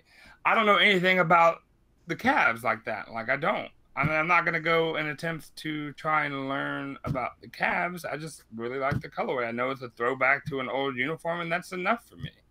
You know, like, that's pretty much it right there. It's funny to me how everybody in the chat is making these comments about knowledge. And I guarantee you, if I wrote out 10 questions and asked y'all about sneaker culture, I'm sure none of y'all would get probably half of them right. But yet everybody wants to run around saying what they know. You know, I mean, I'm sure there's a few things that you know, but you don't know it all. And I mean, for the most part, you don't have to know anything about it except for loving shoes. And I love clothes. I don't know anything about Ralph Lauren. I don't know anything about, you know, the different designers, Versace and stuff like that. I know what I've heard and, you know, a few things that I've saw, but besides that, it's nothing that I say, oh, well, let me go find out the background. You know, Ralph Lauren's last name was Leapshits before he changed it to Lauren. I saw that on a YouTube video the other day. Just putting that out there. Like, I had absolutely no idea, but I got more Ralph Lauren in my closet just about than I got Jordans. I just think that people are, you know, they start at a head start and they want to judge the person that's behind them because they didn't start in the same position. And I don't think that that's correct. You know, you say, well, if you don't know anything about something, then you don't love it. Well, the thing that they may know may just not have that much weight in your mind because you think of it in a certain way. We all collect differently. We all may love Jordans, but we all have different things in our collection that we feel differently about. So I just don't like, you know, like I see the stuff in the chat, you know. And it's the same people that say the same comments, like JP saying, let's hear the questions. Why would I ask you the questions now when you can Google everything on your phone and look at it? I want to bring you on the show, look at you live with your hands up, and then tell me the answer to these questions. The best part is we all love sneakers, and some people have such a passion for it that they want to protect it. So I understand that, like, the protection of the culture, the, like, I want to protect this, you know, and that's, excuse me, that's dope in and of itself. Let me ask a hypothetical. So say, for example, someone's got the whole DB collection. You ask them, well, what do you think about, like, the Durham Becker Hospital and all that stuff? And they don't know anything about it. Do you look at them funny? No, I'll be like, you got some dope shoes. Like, I mean, I had a whole DB collection right now, and I mean, only thing I know about the Durham Becker, I believe, is in Oregon. You know, I believe the hospital is in Oregon, and that's about what I know too. But for the most part, I mean, you know, I know they put the kids like bio in there, but I know a lot of people say, oh, well, the DB hospital is just a cancer hospital. You know, and I'm not sure if that's 100% accurate.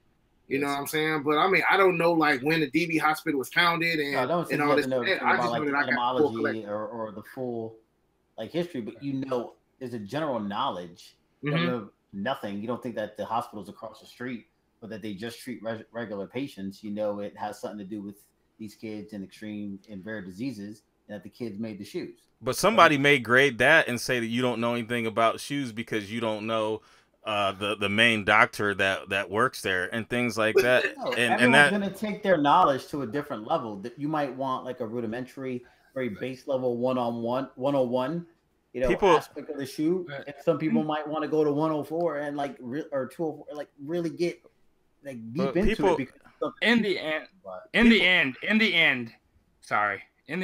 that was cool. Coming off. There's no way. Yeah, I just want to move away from this topic. In the end, there's no definitive answer, right? There's no like everybody's gonna have a different interpretation of what they feel a true sneakerhead is. In the end, like where like some people feel like it's knowledge based, some people feel like it's I like to buy sneakers, I just like shoes. Some people feel like it's whatever. There's never gonna be a consolidated answer that is 100% going to cover everybody's expectation. Mm-hmm. And so right, and taking it granular or getting it small, is it going to make it better? Like in my mind, it's a broad highway that we can literally all be on, and we can love everyone for what they're into, and peace, love, and harmony, and fried chicken, because I love fried chicken. Oh yeah. So I would love to talk about anything other than this particular topic. If we can. All right. How much are players making from shoe brands? Oh, I love this. I love this picture. I posted this. I got a. Yeah. Yeah, stole it from you. Yeah. Well, I stole it from NBA on Court. So, I mean, I think this was based off the 2017 Forbes numbers. That's as far as similarities where it draws. Pretty surprising. You see Russ there at $5 million, PG at $5 million. Kyrie's there right around $8 million. Fast forward, you got Harden. Was at $14 million. Curry at $12 million. D Rose got the deal of centuries at $11 million. Kobe's there at $16 million. Durant at $25 million. LeBron at $32 million, and then Mike clearly leaps and bounds above everyone else at $110 million. So, I was trying to find like the fine print to see what this was based off of, if it was part sales, part of the base deal, because everyone's shoe deal is a little bit different. You may choose to take more money up front and less money per sale, so that could affect your bottom line. Obviously, I got a lot of attention because they're like, "Oh, I'm surprised Kyrie's so low," but Kyrie's still in the first leg of his deal. Like we're going to be going on the Kyrie 5. He's basically in terms of contracts, this is Nike rookie contract. Like Durant just re-upped. I think he signed for like $100 million, and everyone knows LeBron got his $1 billion deal. So, and Jordan's come out like every other day, so it makes sense for him to be at the top of the hill.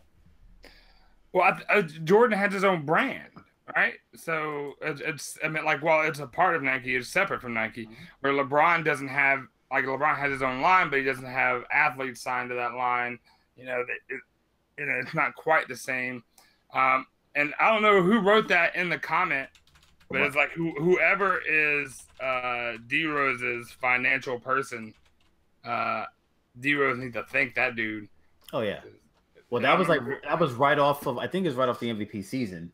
Yeah, so they were just thinking he was just gonna continue to climb. And Eric, you're in Chicago, so you already know what the deal was there with D Rose. Like he couldn't do no wrong until he got hurt, and then that's it. He couldn't do no right. I mean, they just threw him to the wolves. But every year he's on a roster though. Every year he's on a roster though, he collects a check. Like if he didn't make the team, that's it. Like they'd be out the deal essentially. Every year he makes a roster. He got a lifetime deal, so he good regardless, bro. But he has to be on the team. I didn't know that was part of the deal. He has to be on the squad. So when he ended up making the team, I forgot how much they said he cashed in on. It was double digits. Yeah, his deal is amazing. Adidas will never do that. But the other interesting point is you've got Dame at 10, D Rose at 11, and then Harden at 14. Like that's Adidas right there. Like that's a lot of money. Right now, these people, they make a ton of money. But I want to know how much Nike is making off of these athletes. How much they're making? Yeah, like what does Nike make off the LeBron line? What is Nike making off of the Kyrie line? And that is what that's what I'm, and like I feel bad for Westbrook because he's with Jordan Brand, and he really needs to get off from underneath Jordan Brand. Like Jordan Brand just shits on their athletes. You know, I'm trying to look at all these little shoes on here. And Wade, Wade, I think Wade they just re-signed as well. Yeah, he did a really good job. No, he said that was the best thing he ever did, business wise, was to sign with Lening. Yeah, no doubt. So, what's y'all's opinion, Kev, Marcus? I just think that it's crazy how Durant's even that close to LeBron when you never see anybody wearing KD's. Like if you're out and about, like I see more Kyrie's and PG's than I do any of the other ones, even Harden. And Dames, nobody really wears. My son loves Dames, which is weird. But Weird. I never see anybody wearing Dames. I never see anybody wearing Wade to Wade, and the way that you have to get them is just. Well, that's the other part of it, right? Because that's a big hit in China, so it does have something to do with sales. And I'm pulling the numbers up now. I'm pretty sure this has to do. This is a little antiquated as well because it's from a 2017 Forbes article. So the numbers could look totally different. So. Right. I mean, Russ there was just something, last week that talked about MJ making, what was it, 350 mil? Somebody threw an anvil in Russell Westbrook's boat because his shoes are terrible. They're so bad. What's our trash? Yeah. Honorable mention for Carmelo, because technically Carmelo should have been on the list as well, because it was Westbrook and Carmelo at $5 million each per the Forbes article. Melo's first shoes were decent. His first joints. Or 1.5s or whatever. Yeah. I love that shoe. And then they retroed them again a couple years ago. But you like the Dames, like only time I've heard about the Dames was when they had like a collab. I don't even remember. That's it. Just the All-Star joints. The bacon and the all red pair. But those were the only joints that I've seen. Like you can't. Well, at least me, I probably can walk in Foot Locker and they'll be all on the wall, and I wouldn't even know. Who shoe it is. Dead ass. Like the Hardens, I know when Harden, maybe a couple years, like the first Hardens, when pretty much when the shoe has a big like hype around the shoe, that's when you actually know. Like the first Harden, when it was like only 25 pairs, those were like the only Hardens that I seen.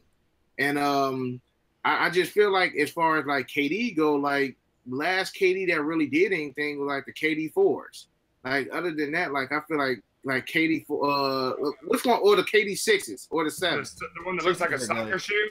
Yeah, like those were like the last KDs. And like I think I was still working in retail when KD shoes were still doing anything. But other than like Jordan, Kobe, and LeBron, I feel like nobody else is like really making a big splash. The other people that make a splash are like celebs, like Resale, Kanye, pretty much non-athletic people are the ones whose shoes are really selling more than the athletes. Because theoretically, when we buying these shoes, we not, at least I'm not, and most other people, we're buying it for the looks, we're buying it for the aesthetics. We're not really going to buy some Jordan 32s. If you buy some 32s, you playing with them on the court for the most part. Yep. Exactly. So like a LeBron, like the LeBron, I feel like it's 50-50 with those. Yeah, LeBrons are definitely court shoes. Somebody is echoing. There's only one LeBron that's not dope. What? Yeah. What do you already know which one he's talking about. Ankle dicks. Ankle dicks, 13. Man. It's got a dick on the side. The 13, that's the only one that's not dope. The 14 is dope. 15 is dope. 12s are all right. They're not dope. Yeah, they are. I love them all. Not. How many 14s you got? And I'm gonna call you out. How many 14s you got? 1, 2, 3, 4, 5. 5. Exactly. They're not dope. They're dope. They're not dope. If they were dope, you would have like 20 of them. They didn't make that many. Doesn't matter. You would have all of them. And I've only got 5 pair of 15s, and I think 15s are dope. I actually like those. The 16s, I actually like those with the lining on the back. We'll see. Those are pretty dope. Yeah, those are warming up to me. Bulky shoe, and that's where he loses me because everyone's not 6'8", 250. Those are the best on-court shoes I've played in. The LeBron 15. Can walk around the streets. LeBron 15s are super comfortable. I mean, I was a big advocate on the 30. Was it 31? Yeah, you love the and couldn't do it. And I mean, on the court, they're awesome. Off the court, don't do it. With LeBron, as long as it's got a clear sole, or as long as it's got the Air Max with the clear sole, if it's painted on, then it's different. It's a different cushion system, and it's not as good. Because I tried to ball in them primes, and it was a bad mistake. I don't know. I like all of those, and it doesn't even. I don't know. I think the KDs are dope too. I think the KD 11 is dope. I think the 9 and the 8 were horrible. But They're the the same one, shoe. the 9, no, the 9 had that big ass upper. Remember? And they came out with the Elite that came up like to your mid calf. Yeah, Or the past two ones. Like I don't even know what very number. similar, the 10 and the 11. Yeah, the 10 and 11. Yeah, they're the same shoe. Yeah, they're basically. very, very similar. So this is the 11. Right here. You sure? 10. Excuse me, the 10. The 11. I don't have one of the 11s yet. Right. I'm gonna get one eventually, but I don't think they look horrible, but I don't wish to have them. I love this shoe. I love the lacing on it. I ain't gonna lie to y'all. I can't do nothing with Jordan, man. I just can't. That's how Kev is. Because I feel like in this where that whole sneakerhead thing comes back to. Like I feel like if I was to start getting, and I know Polo and Jay's is gonna be like, dude, it don't matter. But I feel like if I was to start to get into the LeBrons, I gotta start at the beginning, learn about them, and then start. And I feel like I know about the shoe that I get, just in case somebody asks me, okay, what's up with this shoe? Or, you know, tell me something about it. I can be able to say something. You know, same thing with Yeezys. When I sold all my V2s, I'm just like, what's the purpose of keeping the butters when I just had all of them? I'm a stickler, like, as far as collecting, like, I really love collecting sneakers. So if I'm going to pick up V2s again, I got to go back and I got to grab all the V2s that I sold. That's just like a mind trick that I'm trying to get over. But I feel like that's why I have so many Jordans now, because it's just like that City Pack that came out a couple years ago. That City Pack was terrible, but I have every last one of them. Me too. Yeah, you like the set collector. Like, I mean, yeah. I think we all kind of get into that. Most of us are like that. Yeah, I think we all get into that. Yeah. So there's definitely nothing wrong with that. But if I see a dope shoe that comes out that I've never, say if KD came out with a pair of shoes that I thought was dope, I'd pick them up and not worry about any shoe that came out before that.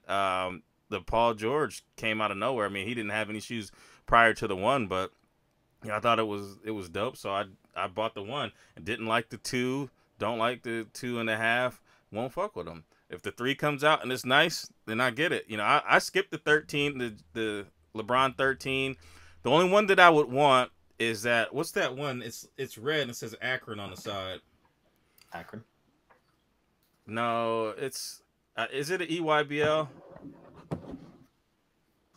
Maybe it's the EYBL looks like a NASCAR. Yeah, it's red, but it's got it says Akron on the side and different little things. That is the only 13 that I would probably want. Or like an all red pair if I just wanted as a place marker to have one of each. But other than that, the 13s they messed up on, I think. I don't even know how LeBron 13 These looks. joints right here. These right here. Yeah. Okay. Yeah. That's EYBL, but there's still a dick on the side I could of have the had a shoe. full size run of these.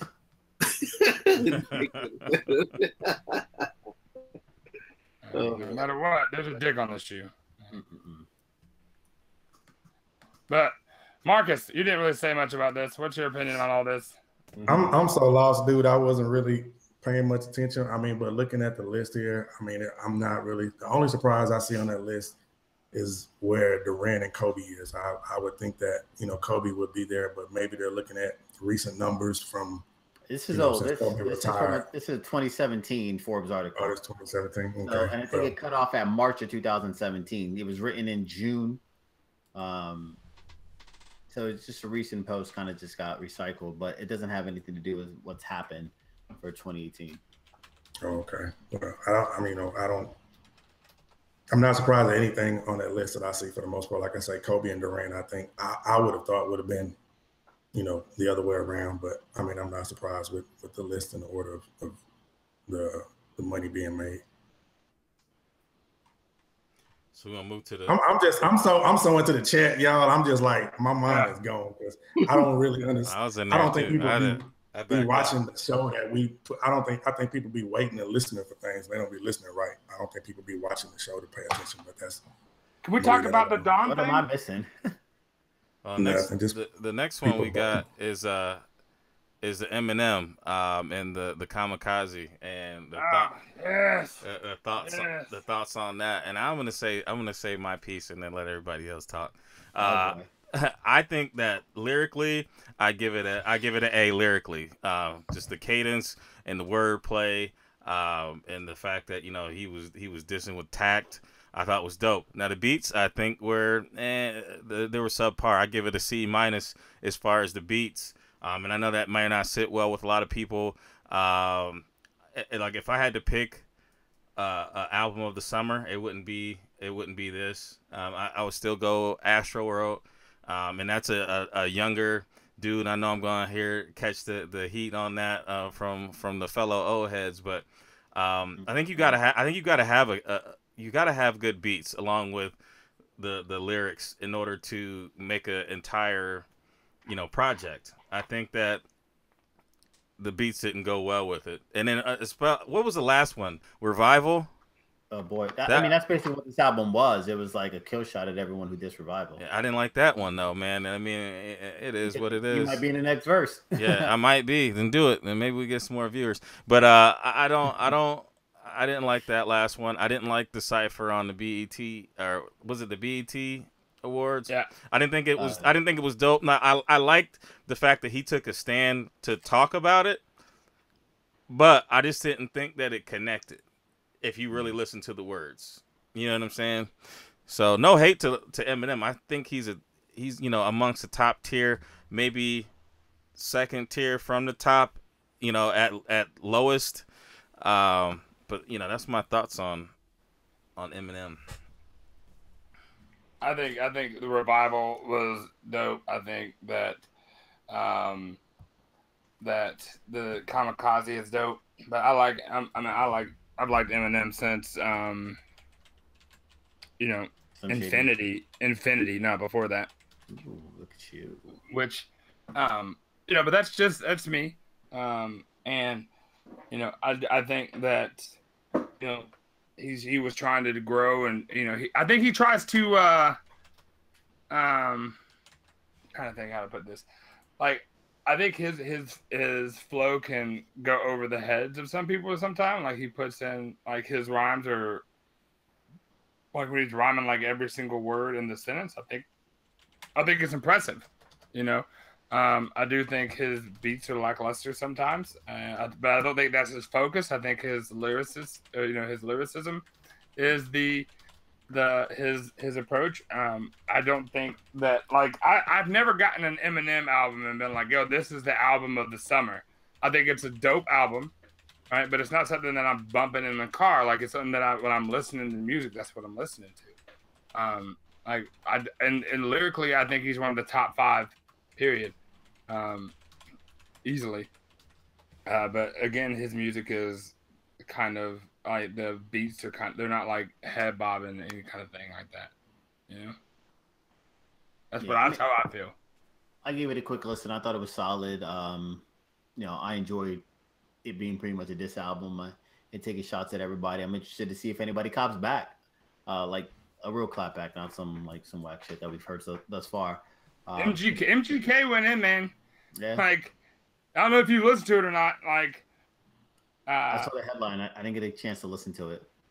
He went in. I saw the tweet, and it was. But, like, I mean, the fact that he brought up that man's daughter and his ex-wife, I just don't. I gotta listen to it. He went in. I heard like a minute and a half of it, and I'm just like, they not even on kind of like the same, level for Eminem to even kind of like take it serious. And I've never been one to just listen to like a full Eminem album, but when it comes to like, a dope artist, I do believe that Eminem is a dope artist. I haven't listened to this new joint, just been running around a lot this weekend. I probably listened to it at my desk, tomorrow at work, but just I can appreciate Eminem's older work probably more than his new work, because I agree. Like everything, man, you just gotta adapt to the, Eminem is in a genre now where he's the minority that's rapping compared to everybody else who's rapping, rapping about the same stuff or having the same producer to produce their beat. So as far as like a rapper now, as far as like a lyricist, there's not many lyricists nowadays that people can just sit back and think like, damn, that was good. It's either Zan this or Perk this or, Pop this. And Eminem ain't really like that type of rapper to, talk about his old stuff when he was actually doing that, like living that type of life. But I just feel like he's just in a different era where people really don't care about lyrics. They really want that head bopping beat. They want a club banger, and I mean Eminem not putting out club bangers no more. So it's just like they're like, okay, this is subpar. Right, I'd agree with that. Because his lyrics were crazy. If you sit there and listen to it, because I went through the first time and I just gave it a quick run through. I was like, I gave it the first 20 seconds. I'm like, I don't know. And then I went and I heard everybody talking about it, and I listened to, what he was saying and the way that he was putting things together, and I thought that was dope. But at the same time, the beats didn't keep me there. I think that you need a tight beat to keep you into the song. Yeah, I mean, now the generation is more that push me to the edge. All my friends are dead. You know what I'm saying? But I love that song, though. That's the genre. That's the genre now, bro. So, him breaking down some real stuff, right. If you can't calculate in your brain what he's trying to say, it's going to be subpar. But I think he needs Marcus. He needs to combine that with the beats, though. I need to hear Marcus. Marcus does not like Eminem. He thinks he's overrated. No, I'm not gonna say he's overrated. I'm just not a fan. I've never been a fan of Eminem. I'm not a fan today. I mean, I listened to the album and I thought it was dope. I mean, it's actually one that I can listen to. Eminem's voice, for number one, has always annoyed me. I mean, it drives me crazy. I can see that. Makes my ears hurt. He had some beats on here that I thought were better, than those cartoony, corny beats that he had sometimes. That annoys me. His cadence is dope. He's got one of the dopest cadence in hip hop, but I don't relate to his lyrics. I mean, I just don't. And that's, we were debating that a few days ago. For me to put somebody at that high of a level, I have to be able to relate to them lyrically. That's why I always say Jay-Z, Scarface, people who I know what they're talking about. I can relate to that. You know what I'm saying? I don't relate to him. So, you got a bunch of stans and super Eminem fans. He not going to do no wrong in y'all eyes. And that's cool. That's just like with me with Jay-Z. It ain't much that he do wrong in my eyes. Scarface, it ain't much he does wrong in my eyes. So y'all going to feel that way. And that's okay. That's y'all boy. I respect that. What was the album when he had all the accents on? Do you remember? Relapse? Was it Relapse? Shit. I couldn't tell you the name of not one of them himself, Kamikaze, because it's the recent. Encore was the last one that I really listened to, like Mockingbird and like Ass Like That and stuff like that. That was like the last Eminem album that I literally like. Toy Soldiers, like that Eminem. That was the Eminem I like, but I don't understand. And Shalako, you just said something that we talked about. Redman and Eminem are relatable. But the thing is, Redman talked about things that I was more I could understand him more than I can him. I mean, it's just two different things. I mean, talking about suicidal shit and all that ain't my thing, you know what I'm saying? So I ain't trying to hear that. Redman's something different. You can't tell me about Redman. I'm 46 years old, dude. I know all about Redman, right. EPMD, that whole clan. So telling me to listen to Redman, I mean, that's nonsense. But Eminem talks about drugs and everything, and people talking about lean and everything. But he used to talk about pills, and he used to do pills and everything like that. So I can relate to somebody talking about lean because that's where I'm from, with the lean capital. So I can relate to that. Can relate to people talking about, even though the schools I end up transferring to after I left Houston, they did those type of drugs. That's not what I grew up on. I grew up, and not saying I'm did drugs, but I saw what it did to people. You know what I'm saying? I can't relate to what Eminem talks about, drowning folks and suicide and popping. That's not my thing. It's like God, what's his name? Isham. You know, it's like he's from Detroit, and that's really he was kind of an influence on him because he had this like devil rap kind of thing, and Isham is like a pioneer in that genre. But like I can tell you 100% that Relapse, and that's the name of the album, is super trash. When he was doing that comic to whatever, the dog, you know, the puppet accent. But it is also 10:05, and so, you know.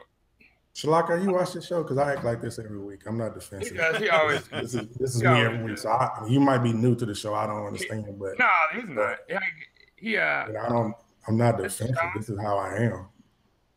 7 days a week. I think Eminem. Follow me on IG. You can see that. Thank you, Heather Joy. I feel like I can relate to people that I didn't grow up like. I like Redman, and I love his music. I love Method Man. I love Wu-Tang.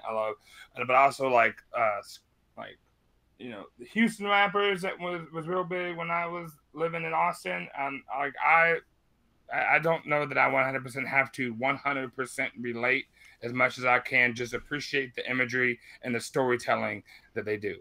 But it's 10:05. Do we want to talk about anything else? Because we still have a pretty good group here. I mean, we still got 65 in the chat. Do we want to? Do you guys want to talk about Kaepernick? I'd leave the Kylie Jenner one out of it. I mean, I don't think. Yeah, I don't want to talk about Kylie Jenner. Talk about Cap. Yeah, let's do that. All right, just today. Go ahead and talk about it, Mal, because I think you want to put it up. Yeah. So, well, no, actually, Dan. Oh, Dan is the one who sent the tweet because Cousteau was talking about it, but Nike unveiled the 30th anniversary for the anniversary. I'm tired. I started to start fighting folks, and I've been beating them up left and right. You win. I'm not even gonna argue that one right now because I'm too damn tired. But anyways, the 30th anniversary of the Just Do It campaign, and they unveiled Cap. Apparently, the rumor is he's been getting paid by Nike. They were waiting for the right time to unveil the campaign. Here it is. Believe in something, even if it means sacrificing everything, which obviously, resonates and completely personifies what Cap did. To an extent, he was already on the bench, but either way, any chance that he had of reviving his NFL career was pretty much thrown away once he decided to take a stand. So, I mean, I think it's really dope. The backlash, I think, is probably the most surprising. All the people, not even going to specify, but there is a lot of backlash, a lot of anger from a certain demographic. You talking about white people? I'm talking about Anglo-Saxons that are pretty angry the fact that Nike has decided to put him as the face of the campaign. Guess what though? Nike's still gonna make money, bro. Yeah, it ain't just white people. No. I am white and I don't feel that way. But this shit right here is delicious. What are you eating? Well, yeah, people that are still, pro-Trump, regardless of what he does. Right. And these are people most of these people probably don't wear Nikes. And even if they do, what are they gonna do? They're gonna burn their own Nikes I think what Cousteau was talking about that. Yeah. Why do that? This is like when LeBron left. You bought that jersey, give it to somebody if you don't want it. I don't get that. Nobody cares if you burn your own stuff. We laugh at you and say World Star. When you burn your whole house down trying to burn a jersey that you spent $20 on at Plato's Closet. I think it's good, man. I think it shows that, for those who actually believe in something, that you can take a stand and you can pretty much give up all that you love, in order to get something bigger. You know what I'm saying? Like Kaepernick, he's not in the NFL, but they protested against they blanked his name off on Madden. Right. And then they got back there. He's back on there. So granted, he's not getting paid for his name being said. I'm not 100% sure that's Big Sean, but you know what I'm saying. He still now he's getting a fat check from Nike. So at the end of the day, the dude is still winning. He didn't go about his beliefs. He stood up for what he believed in, and then he's still getting a fat check. So it's not like you gotta have behind the door of something that you believe in. And he's not getting hit. You can stand up for what you believe in, and you can still be successful at the end of the day. So, of course, I'm all for it, bro. So the thing that I want to address something that my mom briefly touched on. I got to go back and find that picture because I really want to find that. I wish the tweet. All right. So one of the tweets, if y'all want to go find whoever the fuck Clay Travis is, go to his Twitter and call him a bigot. Deleted, bro. You know, he wrote, "Hey, at Nike, sacrificing everything to believe in something is dying while serving your country to defend all our freedoms. It isn't getting paid millions to star in your advertising campaign. Pathetic." And okay, as someone who has actively bled for this country, this is the biggest crock of shit ever, right? This man literally sacrificed his entire career, his livelihood. Yeah, exactly, to stand by an idea. That is in my mind, that is the definition of an American. Yep. Right? That is the like, no fear. I'm not going to be afraid to stand up to an idea. You know, I'm going to take a knee and continue to, you know, in the face of adversity, I will continue to, you know, to kneel, you know, and I have lost 19 friends in combat. 19. I know all their names. You know, I put a flag out for them on Memorial Day, and I can 100% tell you that they would disagree with this statement right here. It's never... Losing your life isn't the only way that you sacrifice, right? This man has created a conversation, right? Has forced this conversation into the homes of suburban America, you know, rural America, urban America. Everyone knows about this and everyone talks about it. And so in the end, like, this man sacrificed his livelihood because he believes in something. And that is amazing. The fact that he's not on a football team, you know, like, could he be a backup quarterback? Absolutely. Is he better than some of the quarterbacks that are in? Absolutely. You know, but for people to attack Nike for signing him, or people to attack him individually because of this, like, it's closed-minded, it's bigotry at its finest. I mean, the guy, if you go to his page, I mean, it tells you everything you need to know about him. So there's a number of tweets. He's pretty much just going on a barrage against Nike in the whole Kaepernick thing, saying it's the dumbest move that, you know, they've ever made. This is also why having people with different opinions in your boardroom matters more than having people who look different. But all the same, this is a PR disaster for Nike. Insanely dumb. Like, it just goes on and on and on and on. The tweet that you mentioned, he's trying to connect him to the president of Iran because he mentioned something about Kaepernick. It's just all propaganda. Like, it's just a whole shitstorm of smoke and mirrors of, okay, well, that means that he's, you know, a communist because this got tweeted. It's terrible how the narrative just gets completely spun. In the same way that you mentioned how the whole kneeling became an attack on veterans. Like, it had nothing to do with that, but that was the propaganda that was fed. That was the narrative that was given, because that was an easier battle than facing the truth. I think go ahead. I think it's a great standpoint for Nike, because Nike has been taking stands against people doing stupid shit, basically. You know, they went with the Be True line, where a lot of people 10 years ago, people wouldn't have touched it. And, you know, they embraced that. Black History Month, and I know people got into the whole Black History Month. What are they investing back into it? Well, they're drawing awareness to it. I mean, and they're creating a narrative that they stand behind, equality.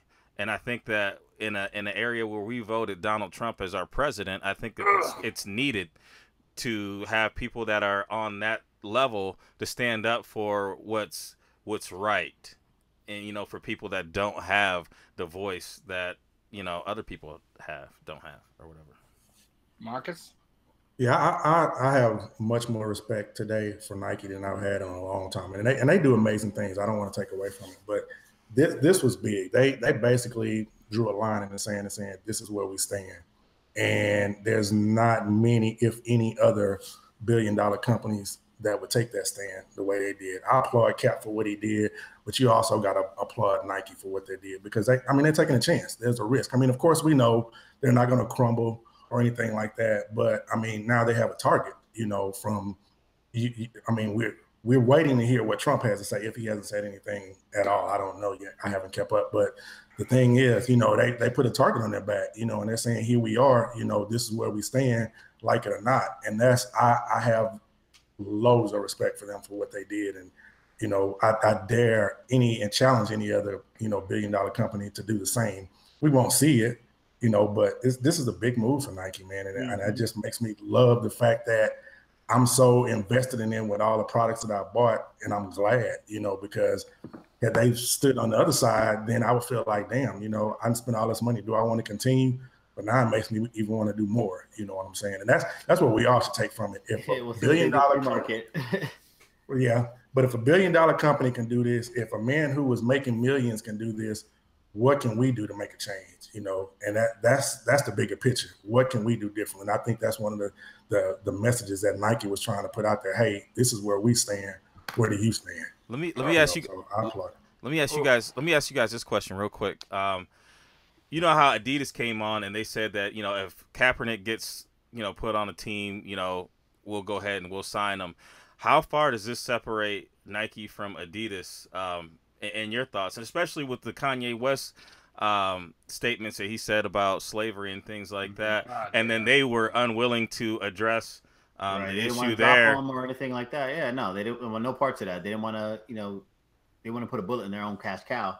Right, and I think that I think Nike with this separated themselves way past financial. I think they've been separating themselves because they jumped on the opportunity and made a boatload of money with the equality shirts when this first ensued.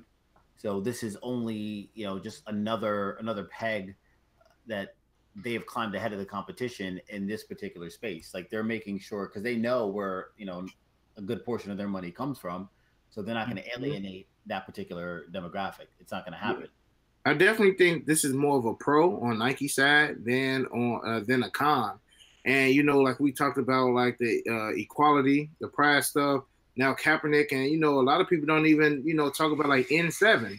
You know, Nike has the whole N7 line also, which is big for another minority. So I feel like when it comes to just Nike in general, I feel like Nike has always been on the side of the minority, because at the end of the day, I feel like the minorities are the ones who are spending, you know, their $100 for a pair of Nikes or a LeBron or this. So I feel like Nike has the minority mindset or the heart of the minority, as far as, you know, like Balenciaga. You're not going to see, you know, low class, for the most part, low class people as far as finances buying like Balenciaga. They're going to go towards that, you know, $30, $50 Nike. So Nike pretty much is just putting a stamp on saying, I got y'all back at the end of the day. Like I believe Marcus said, they put it, you know, drawing the line in the sand, like, we on y'all side. So at the end of the day, y'all pretty much don't have nothing to worry about. We got y'all. Now, I kind of challenge the other companies to do it also. You know, like, well, we see Adidas make a stand, but, you know, Adidas don't have, like Maul said, they don't have that many cash cows to pretty much like risk it all. You know, if they was to go against Kanye, it's a wrap. You know, Kanye leave Adidas, what they got. You know, human races ain't doing the numbers they used to do. NMDs ain't doing the numbers that they used to do either. So Yeezys is they bread and butter right now. So they don't want to take, these other brands don't want to take that risk of losing their number one spot. So they just gonna remain quiet. So that's just how I feel about it. I'd just like to say this one more time because I have to get this off my chest. I cannot fucking stand when people drag veterans into their ignorance and their bigotry. Like, but the only thing is, though, Daniel, I mean, we know how you feel about it, but there are veterans on the other side who feel the other way about it as well. Right. And you see their opinions, you see their comments, so I understand you're different, but there's many others on that other side as well. But I would say the vast majority. I would say the vast majority stand with me. Like, we have the same opinion, right? Because the first thing you get when you're in the Army is there's no color difference. We're all green, whether you like it or not, right? And I willing to bet money that they have fought beside a person of color. I've had Native American soldiers, I've had black soldiers, Asian soldiers, I've literally had soldiers from China who have managed to get their American citizenship while I was serving in Iraq on their second deployment. Like, when people do this, understand that is a straw man argument. All they're doing is flying a yellow banner in front of the faces of other people in an attempt to shame them. And I fucking cannot stand it. I can't stand it. Sorry. On that note. Yeah. It's 10:20. All right, you want to run through the hashtag? People did want me to talk about this shoe. This shoe real quick, because there's like 4 people that were waiting. 5 people. This shoe right here. All right, so this is the Nike version of the Legacy 312. And from what I understand, like the Don C version, right? So it says Don C at the top, right there. Right? Well, the Don C was to build hype for this particular shoe, and I think it did a good job. But real quick across the panel, what is y'all opinion? Do y'all think that Nike did a good job of putting Don C on the first releases like that? I mean, like the red one the best. It confirms a lot of the rumors, the fact that the shoe was pretty much already done, and he just kind of came in and was there to hype it up. Yeah. I personally don't think Don C likes the shoe. No, he didn't like the fact that people were dissing it and his name was attached to it. So then that's why he was like, bump it, I'm going to show these pictures. And he got in trouble for it, but he was like, I'll be damned if you're going to try to throw my name on this and it's looking trash like that. He's like, I'm not being played out. So I think the shoe could have been, especially a guy from Chicago. I feel like the shoe could have been executed a lot better. Throw a Nike Air on the back. Throw Just Don on the back instead of having a Jumpman. I just feel like they could have personalized the shoe more than just putting, Just Don on the tongue of the shoe of the Just Dons, and it's the medicine balls. These were the only joints that I was actually really, really rocking with. Was the medicine ball out of all the other colorways. I feel like just the quality on these joints is good. Now, that's one thing people may not know about these Just Dons, and it's always, I've said this numerous times, it's always the shoe that we really don't want that's going to have the best quality. Like them low 7s, I can guarantee you them low 7s are going to be butter, but don't nobody really want them, so they put that money, well, not necessarily money, they put their time in making the shoes that they don't think people are really going to buy.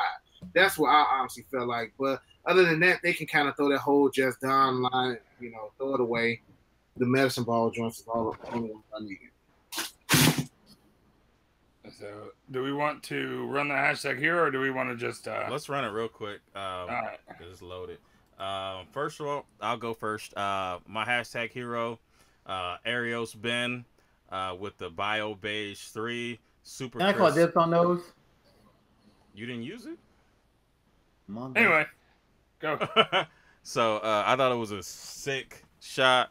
Ma sent in a different shoe, so I picked it, and it's a dope shoe. Ma, you have matzo with the bread ones. Wait for the load. Shit, the 3's just loaded, so you go get a while. Oh damn.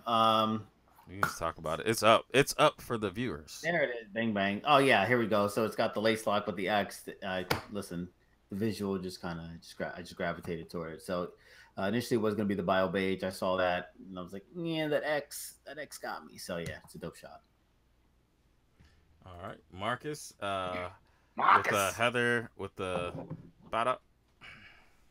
Oh yeah, I had to pick Heather because for one, she never uses the hashtag ever in life. And also, she picked one of the shoes that is on my must-have list, the Pata. So yeah, that's a dope shot. All right, and then we have squeezing that size 10, Marcus.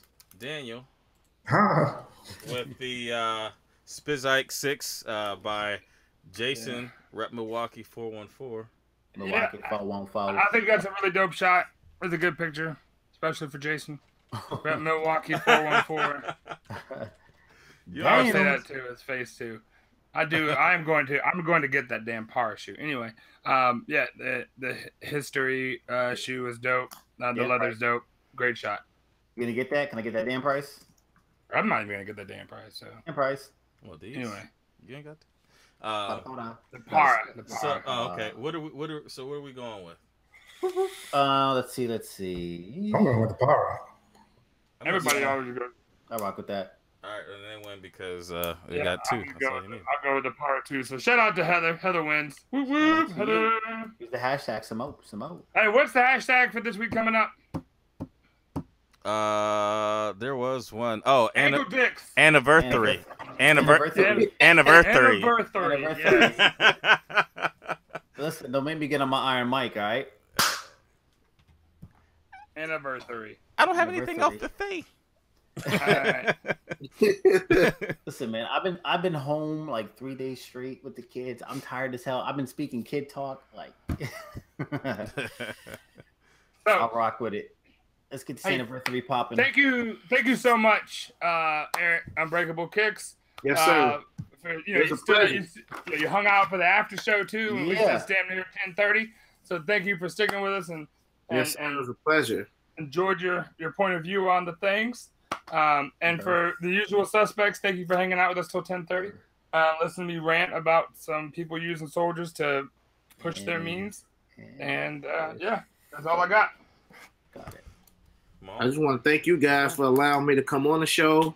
It's been an honor, honestly, to be able to put my information on you guys' podcast and platform. I appreciate it.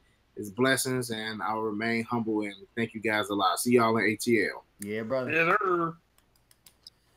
All right. Listen, shout out to Usual Suspect. Shout out to the my brothers on the panel. Shout out to Marcus's really shiny bald head. That shit is mad shiny, bro. That shit blind. You got that Gordon from Sesame Street head. It's my light, man. Leave me alone. Nah, I'm just messing. Shout out to all the Usual Suspects. Again, shout out to everybody who shouted out the page. Real quick, if you're still in here, once the show is over, drop a comment. Let us know favorite part of the show. Let us know some topics that you want to hear about. Let's get some more engagement on the comment section as well. And with that, I'm going to pass it on. All right, I will go. And first of all, shout out to Eric, Unbreakable Kicks. Make sure if y'all are not following him, make sure you go ahead and follow him, subscribe to him. Dope content, and he's showing you the shoes early before you get them in your hands. So that's always appreciated. So shout out to you, bro. Shout out to everybody on the panel. Shout out to the Usual Suspects. I'm gonna go through the list here. I might mess up because it's all mixed up with all types of different things. So Euro Got Soul, GG Wright 22, Brandon Little 56, The Soulmates, From the Soul, Arios Ben, Beauty and Kicks, and shout out to Adam too, KY Souls, Mr. Kicks Connoisseur, shout out to the Soul Assassins, the homies, Dominican Coquille, Artes 501, Kick the Habit, J Soul, KB Fresh Kicks, and that's all I got. That's all that tagged me. If you tagged me, then I called your name, or I shot you a shout out on Instagram too. So appreciate y'all. And all right, well, I guess it come on me. Unbreakable, thank you for coming on, man. Appreciate you for coming on. Keep the great videos coming out. Love your collection. You got a dope collection, man. Keep doing what you're doing. Thank you, brother. My brothers on the panel, appreciate you guys. In the chat, I love most of y'all. But at the end of the day, we all do it different. We all do it for a different reason, and you got to respect everybody else's opinion, whether you feel the same way or not. And that's what it should come down to. We all love these kicks. And with that, if y'all don't want to watch us again, that's cool with us. Peace. We'll see you next week. I'll drop that comment. I'll talk about this one right now. And like, subscribe. This is Bean Burrito Gang. Put your mama's phone number. Just for Dan. Do it live. Okay.